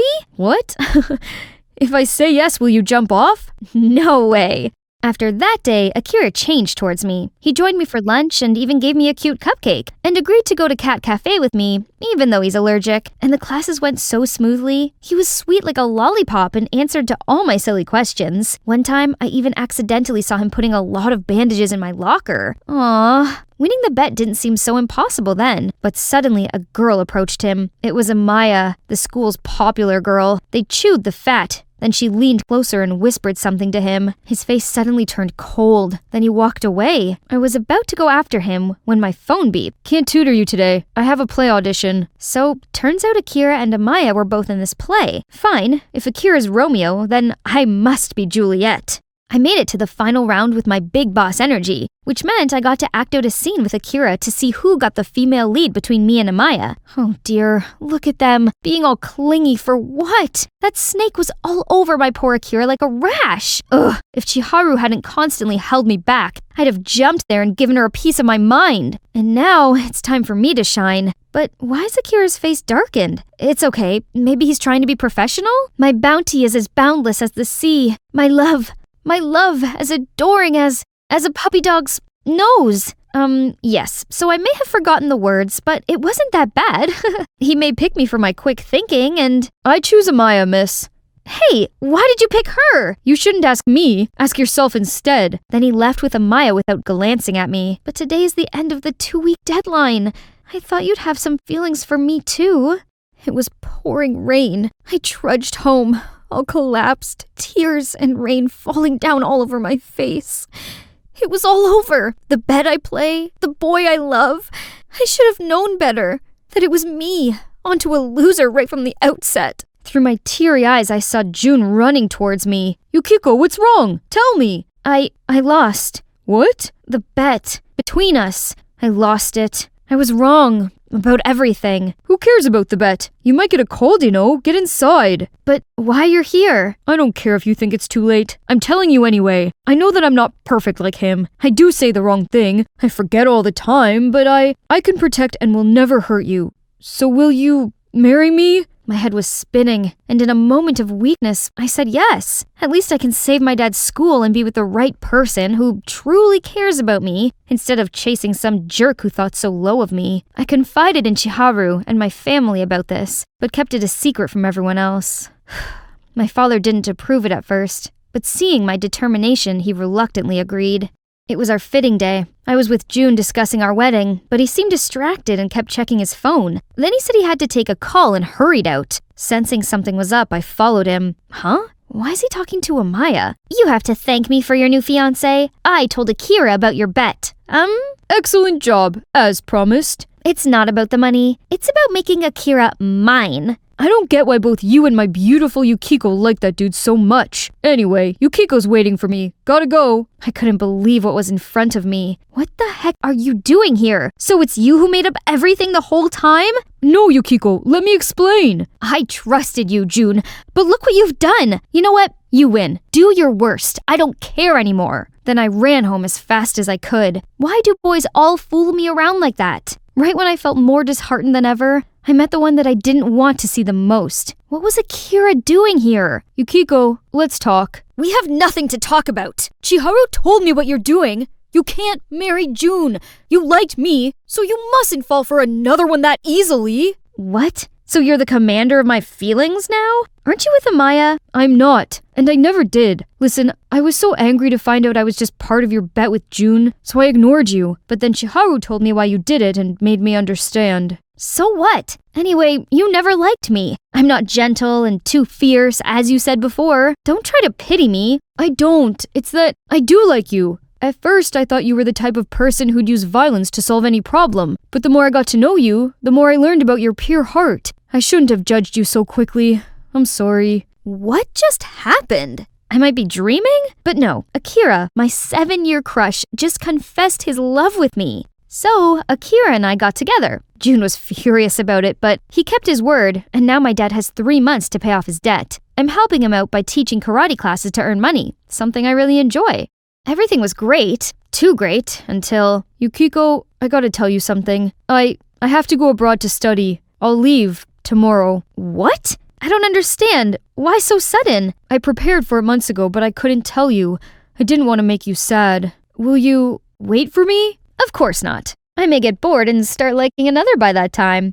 It's time. I stood still watching the train pass by until I noticed Akira's melancholy smile. I liked you 7 years ago, and now I still do. So of course I can wait for you. Come back soon, Akira. Hey, I'm Lydia. It might seem like this enchanting forest is real, but it's even better. It's VR, and you're looking at its creator. This is nature at its most perfect form, unpolluted, a home to many wild creatures. Those are actually my friends' avatars. One of them is Layla, my best friend, my only real-life friend. All the kids used to think I was a freak for my obsession with plants and nature. Then I met Layla, who was also a nature geek in the neighborhood. I knew right away that she and I were going to be best of friends. We loved all the same weird things, like pickled garlic and growing peppers to make pepper spray. We were basically inseparable, and with Layla by my side, I couldn't care less about what the other kids said anymore. But my world suddenly turned upside down when Layla graduated high school and had to move out for college. Saying goodbye filled me with sadness and fear. Layla was my only friend, and I would feel lost without her. So she came up with the idea of using VR to keep me company. Little did I know, it completely changed my life. VR opened a whole new world for me, giving me the tools to build the land of my dreams, a place where Layla and I could hang out and explore nature the way we used to. Soon enough, I quickly got a grasp on VR and became a big-name player in the game. Before long, my life was more virtual than reality. Suddenly, everything was black. I took off the VR headset and Mom and Dad were standing at the door. Why are you still here? It's the middle of the school day, for God's sake! You've had your head buried in that game since your junior year. Enough is enough! You know what? We've been too easy on her. You need to get into a college at the end of the school year, or we will kick you out of this house! Then how am I supposed to play VR? You know it's my life. Not my problem. You're 18. It's time for you to grow up and face reality. Mom! I'm with your dad on this. Now hurry up and get to school. Later, I reached out to Layla for help. Why don't you apply to my college? Huh, that seems like a good idea. I'd get to see you in person again. Right? You'll be out of your parents' reach, and it's an easy school to get into. They just need your high school transcript. Simple. Girl, say no more. Sign me in. Months passed, and it was finally college admission day. Man, it is packed here. Where could I find the school garden? There it is. But where's Layla? There was only a boy sitting here reading a book. He was literally glowing in the sunshine. He suddenly looked up and our eyes met. That was so awkward. Lydia! Oh my God, I'm so glad you're here. Finally, we've reunited after 2 years. Layla, I missed you too. Oh, you look different. The girl standing in front of me was totally dolled up from top to toes. What happened to her? Oh, you know, I found my style ever since I got here. Don't worry, I'll help you out with your style too. But I like my style. Anyway, do you know what major you're in? I haven't decided yet. Better hurry up. Our school has a rule. To stay here, you have to choose a major within your first week. But no biggie, just go to my department, Greenhouse. I'm the class president now. Come on, I'll show you around. Then, Layla led me to her department infrastructure, and I was absolutely impressed. It was equipped with modern experiment and technology and exotic plants. Right then, a group of students swept past me and flocked around Layla. She introduced them as her new friends, but they just gave me the screening from head to toe, then straight up ignored me. Ugh, rude. Whatever. I need some alone VR time anyway. I put on the headset and doing some boxing moves, but accidentally knocked over something in real life. Layla, why is your friend wearing the VR thing and breaking our stuff? Don't you dare tell me she's from VR. No. She just uses VR since she's socially anxious. I'll talk to her. Lydia, listen, if you're going to become a greenhouse major, you have to lay off the VR a little bit. You can't be carrying the headset around campus, okay? I confusedly nodded my head. Isn't she also playing VR with me all the time, though? Afterwards, I went to get settled into my dorm room to find a girl playing my fave VR motorcycle race while riding her hoverboard. She's good, but I'm the boss of this game. Instantly, I joined the race and quickly passed her. But man, this girl was fierce. We ended up reaching the finish line at the same time. Whoa, that was epic! I'm Lydia, by the way. It's my first day and I'm assigned to this room. You must be my roommate? Yep, I'm Christine, class president of the VR department. You seem to know VR really well. How long have you been playing? I'm kinda new. Just started 2 years ago. Sheesh, you've got games, girl. Wanna join our department?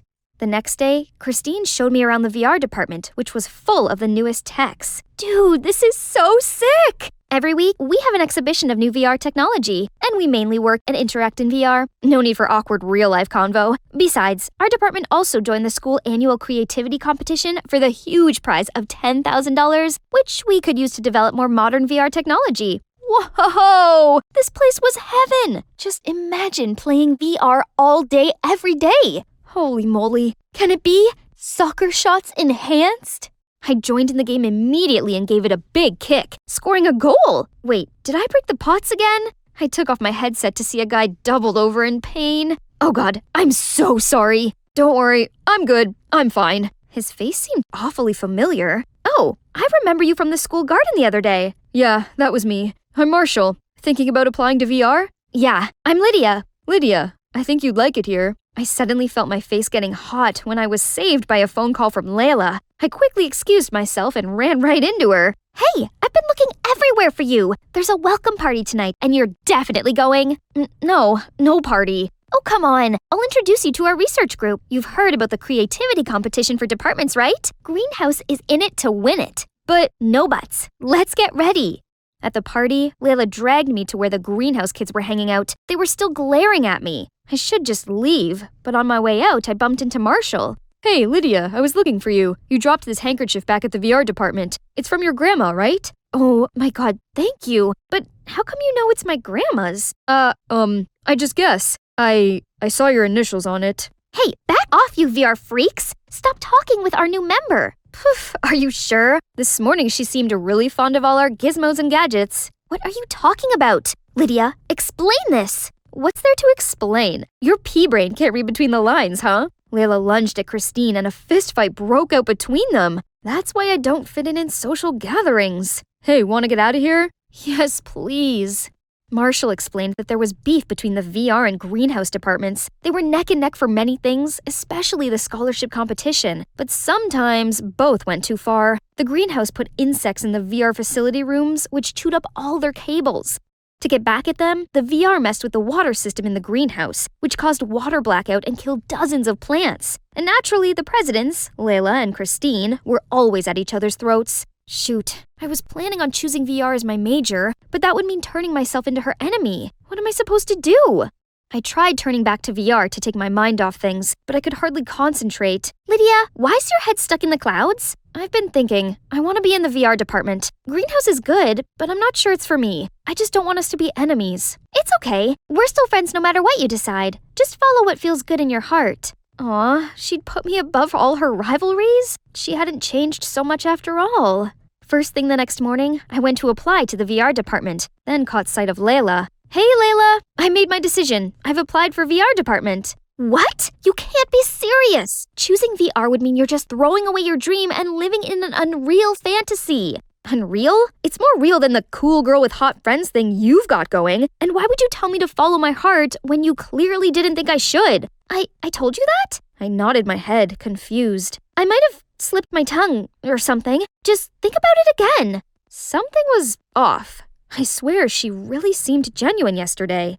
Over day, I got back to my dorm room only to find out my headset cracked and wouldn't turn on. Who did this? Freaked out, I only thought of one person who could help me fix it now. Marshall. It would take a few days to fix it. Oh no, I couldn't pass a day without VR. I think you'll find something to do. Like what? You're more than welcome to hang here. Dang, this guy's cheeky. Suddenly, Marshall's phone rang, and he excused himself for a few minutes. I looked around his room and noticed 2 VR headsets on the table. Maybe Marshall wouldn't bother if I borrowed a spare set, right? As it turned on, my own Forrest appeared in front of me. Was he following me? I clicked on his profile to see. He was logged in as Layla, my friend Layla. So, the Layla I've been talking to was not the real Layla, but Marshall? How long had this been going on? And did Marshall know me from the beginning? Lydia? I took off the headset to see Marshall standing there, stunned. What's this? Explain to me now. It all started when I got my department's pricey drone stuck on the roof of the greenhouse building. Layla was up there, so I begged her to give it back to me. She only agreed under one condition, that I had to use her VR account to play with you, without telling you that. At first, I only did it as part of the deal, but after a while, I find her the funniest, smartest, and most creative girl, and I couldn't help but spending time with you. You're telling me that this whole year I've been talking to someone I thought was my best friend, but it was actually just some random guy, and you have the nerve to keep lying to me? Marshall, give me my VR and stop hovering around Lydia or she's gonna find out. She already did. Lydia, I can explain. Was it because of the stupid rivalry between Greenhouse and VR? What's so important about it that you had to lie to your best friend? You've changed, Layla, and I don't think you're my friend anymore. I stormed off, fighting back tears. I couldn't look at either of them any longer. When I got back to my dorm, Christine was already there. I asked her about my VR headset. I actually saw that Layla around our room earlier. She must have done it. That was a low move, Layla. But I was too fed up with her to even be mad. The greenhouse department could be trying to sabotage us again. Now, this is war. I'm going to gather everyone so we can plan our counterattack. Whatever, this rivalry thing is ridiculous anyway. On my first VR free day, I was the only person in my class without their headset. Even the professors engaged through VR. All I could do was sit and stare at people, which reminded me of those lonely days before Layla came into my life. The next few days kept on repeating themselves, until one day, my body started boiling, and my head was buzzing like it was full of bees. Professor, I'm not feeling well. I need to go back to my dorm. But he didn't flinch one bit. No one did, except this guy. Hey, need an aspirin? He extended out his hand, but there was nothing there. A virtual pill? Seriously? No, it doesn't work. Aw, man, bummer. I tried getting up, but my body grew heavy and weak. I kept calling Christine across the room, but no use. If only Layla was here to help me right now. No, Lydia, you can do this on your own. I leaned on the wall to prop myself up slowly, made my way back to the dorm. I was so close, but my knees trembled and I collapsed. Just then, someone came to scoop me into their arms and picked me up. I woke up in a bad headache to see Marshall cooling it down with a damp towel. Hey, you're awake. Here, have some soup and take some medicine. What are you doing here? I came to return your VR but saw you collapsing, so then I helped you into bed. I know you don't want to talk to me right now, but this was urgent, so... Thank you, Marshall. I threw myself into his arms and burst into tears. I thought no one was gonna help me. He wrapped his arms around me, and I finally felt safe. The next day, thanks to Marshall, I felt loads better, so I went to watch the department's creativity contest. The greenhouse presented their newly bred plant species and got the highest score so far. VR, on the other hand, wasn't so lucky. Our newest development in headsets, exploded.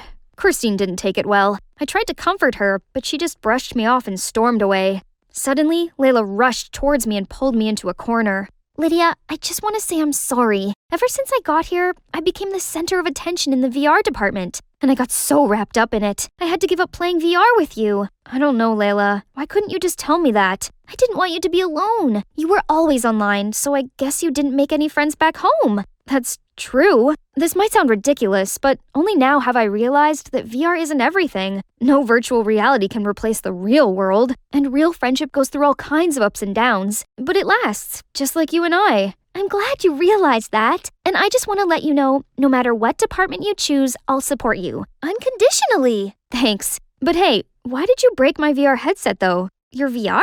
No, I didn't do it. I swear. Then how come Christine blamed it on you? I ran down to my dorm to confront Christine, but she wasn't there, and she didn't return for the rest of the night. When I got to class the next day, I put on my headset and found the rest of the department ragging on me, calling me a liar and a traitor. Somehow, pictures of me and Layla talking yesterday were plastered all over the virtual world. The audacity of you to come back here. We already know the greenhouse department is using you to spy on us. It was you who messed with our invention at the department contest. Otherwise, how could it explode? They started booing and surrounding me, so I ran for my life. Until a hand grabbed mine. You could run for real, you know. Yes. At least I'm not the only one virtually running. We made it to the building's entrance, just as the greenhouse student dragging Christine towards us, and the VR students caught up with us. Layla, what's going on? We caught this girl starting a fire in our greenhouse lab with her hoverboard, then tried to flee the scene. What? Why would you do that? It's not on purpose, okay? Then tell us the truth. Now. Fine. So, a day before the department's competition, I secretly made an adjustment to the VR model, but somehow it caused an error and we ended up losing the prize. I was so mad that I decided to take it out on this greenhouse bunch. Last night, I snuck into your lab trying to take away all of your research, but suddenly, my hoverboard overheated and exploded, causing a fire to spread everywhere. I freaked out and left. You know the rest. Yeah, thanks to you, our lab was burnt to the ground. You're lucky no one got hurt. And you had the nerve to blame Lydia for losing the contest. I had to, otherwise the entire department is on to me. Oh, not just the VR department. Now everyone was furious at this crazy manipulative witch. What about my VR headset? Did you break it too? Well, that's just a little trick to get you and Layla to fight. You do belong to VR department after all. That means no making friends with Greenhouse. Right, guys? Guys? You've gone too far this time, Christine. And this rivalry thing is ridiculous anyway. Look where it got you. The VR students couldn't have agreed more. They immediately voted to impeach Christine from her class president role before turning her into the administration. They then apologized on Christine's behalf and offered to help the Greenhouse rebuild their lab. Of course, Layla and the Greenhouse department agreed. It looked like the start of a beautiful partnership. Within a few months, in collaboration with the VR department, the greenhouse was completely remodeled and renovated. No one even cared to mention the feud between the two departments anymore. And guess what? I applied for a second major in greenhouse. Double majoring was tough, but I had the support of Layla and Marshall and our friends in both departments. Speaking of Marshall, he wanted to take me somewhere special in the real world. He covered my eyes and led me there. Now you can look. I could have sworn I was in the VR world, but I wasn't. I could feel and smell the flowers, the soft grass, and Marshall's warm hand holding mine. Lydia, I've been wanting to tell you this for a long time. I don't want to be your virtual friend, or even a friend in real life. I wanted more, so would you like to be my girlfriend? Are you kidding me? Yes, yes, yes! I was sound asleep when loud bangings jolted me awake. The cops busted in and immediately pinned me down. What are you doing? Let me go! Get away from me! Do you even know who I am? Rebecca Darlington, you're under arrest for stealing Mr. Woodley Jones's heirloom necklace. Anything you say can and will be used against you in a court of law. Stealing? What? No, I didn't do it. Let me go! Man, I got into big trouble that time. Oh, hey guys, I'm Rebecca. Believe it or not, it's actually my bizarre life story here. Before we start, please like and subscribe. My dad passed away when I was only 5, so my mom had to step up and take over the entire family business on her own. And she was the biggest perfectionist on the planet, not just in business, but in the family too. Seriously, it's her way or no way. I hated this and always tried to rebel. However, Mom always found a way to ruin my fun and forced me to study business instead. Boring. But lucky me, my brother, Kevin, always got my back. One morning over breakfast, Mom decided to drop a bombshell on me. Rebecca, I've arranged you a date with Brian, the Woodley Joneses' son. You are to go there for dinner and be on your best behavior. They are very affluent. They own half of the city. No chance. I'm not some pawn in your bid to gain business deals. If you ignore my orders, I'll transfer you to a boarding school all the way to Australia. You wouldn't. Don't test me, young lady. Perhaps you could arrange this date for another time when Rebecca has had time to digest it? If I wanted your input, I would have asked for it. He's my brother, and he has a say in this. Your adopted brother. It's about time he knows his place. Kevin looked so hurt, but still put a smile on for me. He's such an angel, just like his mom, Rosalie. Rosalie used to work here as a maid, and Kevin would often come play with me. But then she suddenly passed away, leaving Kevin all alone in this world. So Mom adopted him out of pity. To me, Kevin's always been family, and I will not let Mom treat him like that. How about I let her have a taste of her own medicine? So I took Mom's magic money card and went on a huge shopping splurge. Mom wouldn't be mad if her card missed a few zeros, right? Now let's get ready for the date. Ta-da! I look crazy, right? Take that, Mom. No way will this Brian guy want a second date. Kevin kindly offered to drive me to my date. He reassured me it would be okay, then passed me a box of chocolates to give to Brian. Oh, Kevin. It was gone 9 p.m. when I strolled into the grand entrance hall of the Woodley Joneses' mansion. Brian's jaw dropped to the floor as soon as he saw my crazy look. Oh, but I didn't stop there. I first asked all the servers to leave us alone, then made him nauseous with my table manners, and wowed him with my big appetite. I even sneaked bites of the chocolates meant for him and playfully fed him some. After dinner, I asked him to give me a tour of the mansion. But by the time we reached the jewelry room, my head was spinning. Then everything went blurry, and I blacked out. The next morning, I was already back at my house without any memories of how I got back. Then these cops came in and arrested me. Now I'm in this interrogation room being accused of stealing the Woodley Jones necklace. Apparently, it was quite pricey and had been handed down through 12 generations. You were at the scene of the crime. If you want to prove your innocence, then I suggest you start telling me what happened. Like I said, I went there for dinner, then fainted, and somehow woke up in my bed with cops everywhere. Stop lying. Brian was the one who was drugged, during which time you cut off the power so you wouldn't be caught on CCTV, then stole the necklace, didn't you? Okay, Mr. Policeman. Daniel, right? I know you're trying to play good cop, bad cop with me, so I'll get to the point. Let me go, and I will ask my mom to pay you handsomely. You know her, right? Head of the Darlington conglomerate? Are you trying to bribe to law enforcement? You could get 7 years in jail for this, plus the robbery sentence. I can assure you it wouldn't be less than 10 years. 10 years? I didn't mean to. I just freaked out. I'm rich, okay? I have everything I want. I wouldn't risk stealing something like that. You did send all the staff home, so there was no one to corroborate your story. How exactly did you get home? I told you I blacked out. All I know is I didn't do anything wrong. You couldn't find the necklace at my place or on me either. You have no evidence against me. Then enjoy a stay in a cell for 24 hours, in which time I shall find the proof I need to lock you away for a very long time. Wait, no, please trust me. Someone, anyone. This was so unfair. I just wanted to go home. Fortunately, that cop couldn't find any proof and had to let me go. Finally, after 24 hours behind cold bars, unjustly accused, all I need right now is a warm welcome from Mom and Kevin and a nice bath. But what I got was a slap in the face. How could you steal from the Woodley Joneses? Now they'll never do business with me again. Mom, I didn't do it. Why does nobody believe me? Would you look at yourself? Have you done anything good for this family? All you ever did was party, throw my hard-earned money out the window, then dare to cross me. You're no daughter of mine. Get out, now! I was shocked and heartbroken by her words. My own mother wouldn't believe me? So I walked out. Just you wait, Mom. I'll prove it to you. I'm no thief. With Kevin's help, I rented a place not too far from home, but it was nowhere near the luxury I was used to. No worries. Once I proved myself innocent, things would get better. Now I just had to find that police guy, Daniel, that arrested me. He must have insight on the case, right? But when I arrived at the police station, I saw Daniel being scolded by his boss. You couldn't even solve the simplest case. Daniel, what has gotten into you? You're off the case. Jack, it's over to you. Leave it with me, sir. I won't let you down, like some incompetents.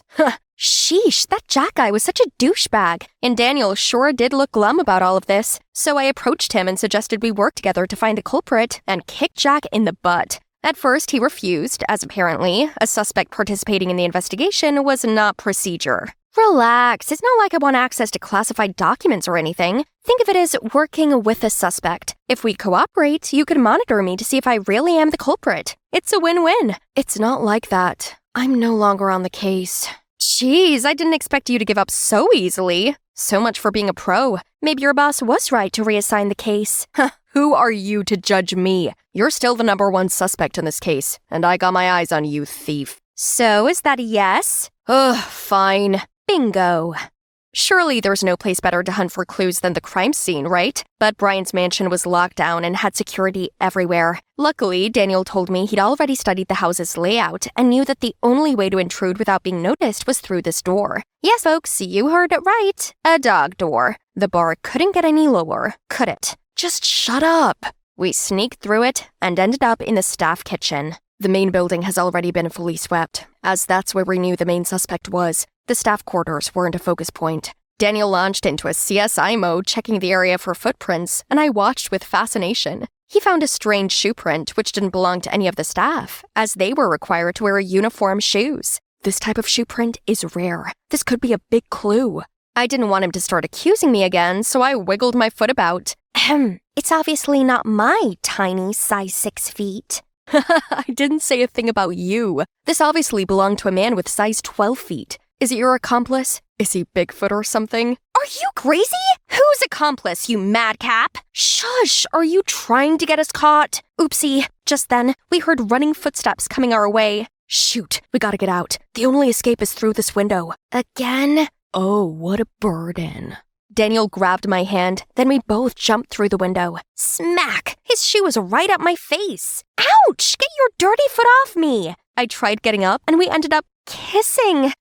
My first kiss. Wait, what is that sound? I turned around to see 2 big dogs growling at us. We run on the count of 3, okay? 1, just run! We ran straight to the road and caught a taxi, leaving behind those vicious dogs.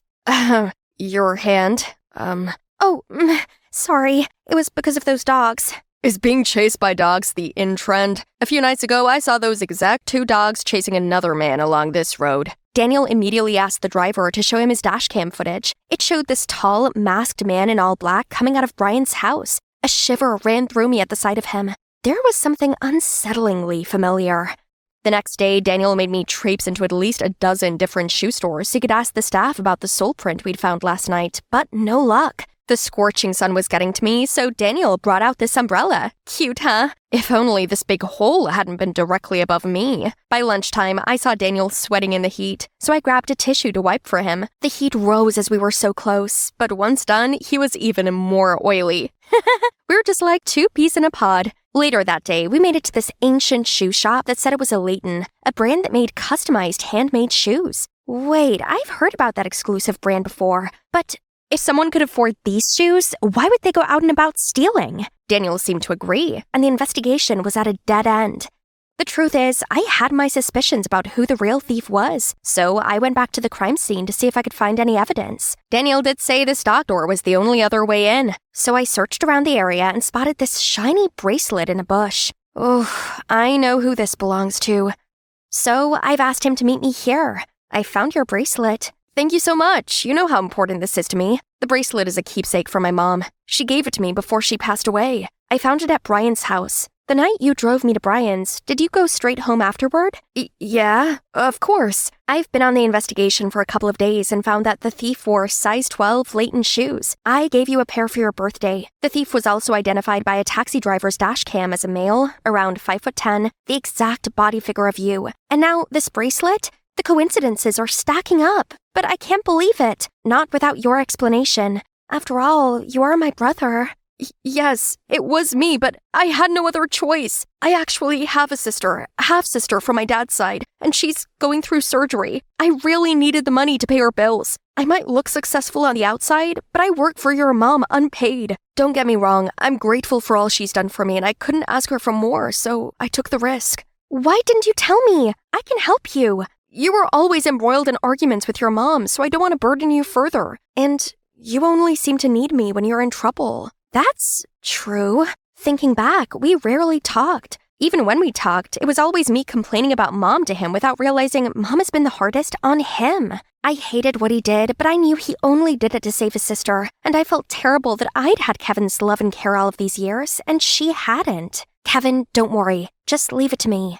The next day, Daniel came to see me and told me the police department had just found new evidence against me. The chocolates I'd given to Brian that night contained anesthetics. It all sounds very suspicious to me and may just change the direction of my investigation. Are you investigating me now? No, it's highly possible that the real culprit wanted to target you. I need your cooperation. We have to hurry before they blame it all on you. Who helped you prepare the present that day? No one. I bought them at the store. I felt awful lying to Daniel, but I couldn't let Kevin go down for this. Not when his sister needed him. It was time for me to put an end to this devastating chain of events. I went to the police station and confessed to stealing the necklace. They arrested me, and right at that moment, Daniel stepped in, surprised. Rebecca, what are you doing here? Let her go! What are you doing? We can't arrest her without evidence. Daniel, it's okay. I already confessed. What? That's nonsense. I insisted that I did it, and he had no choice but to let them arrest me. I know it's not that simple, Rebecca, and I'm going to prove it. Daniel was right. Everything was off about this trial. First, this Jack guy had somehow swapped all the evidence against Kevin to me, from my shoe prints on the staff kitchen to the recording from the taxi driver. Plus, the necklace was later found in Miss Rebecca Darlington's bedroom. It was never there in the first place. I wanted to speak up for myself, but that douchebag Jack shut me up. The judge was about to sentence me when Daniel kicked the door and barged in. Stop! Your Honor, I believe all the evidence presented to you was faked by him. The whole court bursted out in surprise. Turns out Daniel's boss had suspected Jack was a rotten apple, so he actually wanted to use this chance to expose him. He pretended to kick Daniel out of the case and appointed Jack instead to lure him into the trap. As predicted, after I confessed to the crime, Daniel followed Jack and saw that he was taking bribes from Kevin. Well paid. I'll fake the evidence. Rebecca will go down for this. Don't mess it up. It's tricky enough to get that brat to take the blame for me. He played me? There was no half-sister who's in the hospital? Ugh, don't look at me like that. My real mom only died because of your mom, Dawn Darlington. That woman flagrantly accused her of stealing. Mom was so distraught, she had a heart attack and passed away. Dawn only adopted me out of guilt, and she treated me like garbage, making me run around for you. So I decided to take revenge, show them how being wrongly accused of something can ruin lives. But look where vengeance got him. He was a monster, and I really wondered, was it really worth it? In the end, both Jack and Kevin went to jail. Unfortunately, without Kevin as key personnel to help out with my family business, it went into turmoil. So I offered to help Mom with it. You do that after everything I put you through. We're a family. I also felt bad for taking you and what you provide me for granted. I'm so ashamed of how I treated you. I've been cold, controlling, and unfair on you and Kevin. It's my fault he turned against us and sought revenge. Mom, it must have been hard for you running the business and caring for me and Kevin, especially without Dad. I forgive you and want to just put it behind us and start again. Now, I just had one last person to make amends with. Rebecca, I didn't think you'd ever want to see me again. I didn't. I was so mad, but then I realized that being that way was getting me nowhere. To forgive others means forgiving and liberating ourselves. I walked out of the prison feeling much more positive about it all and saw Daniel waiting for me. Say, we make a good team. What do you think about being my partner? Partner? For investigative purposes or for life? How about both?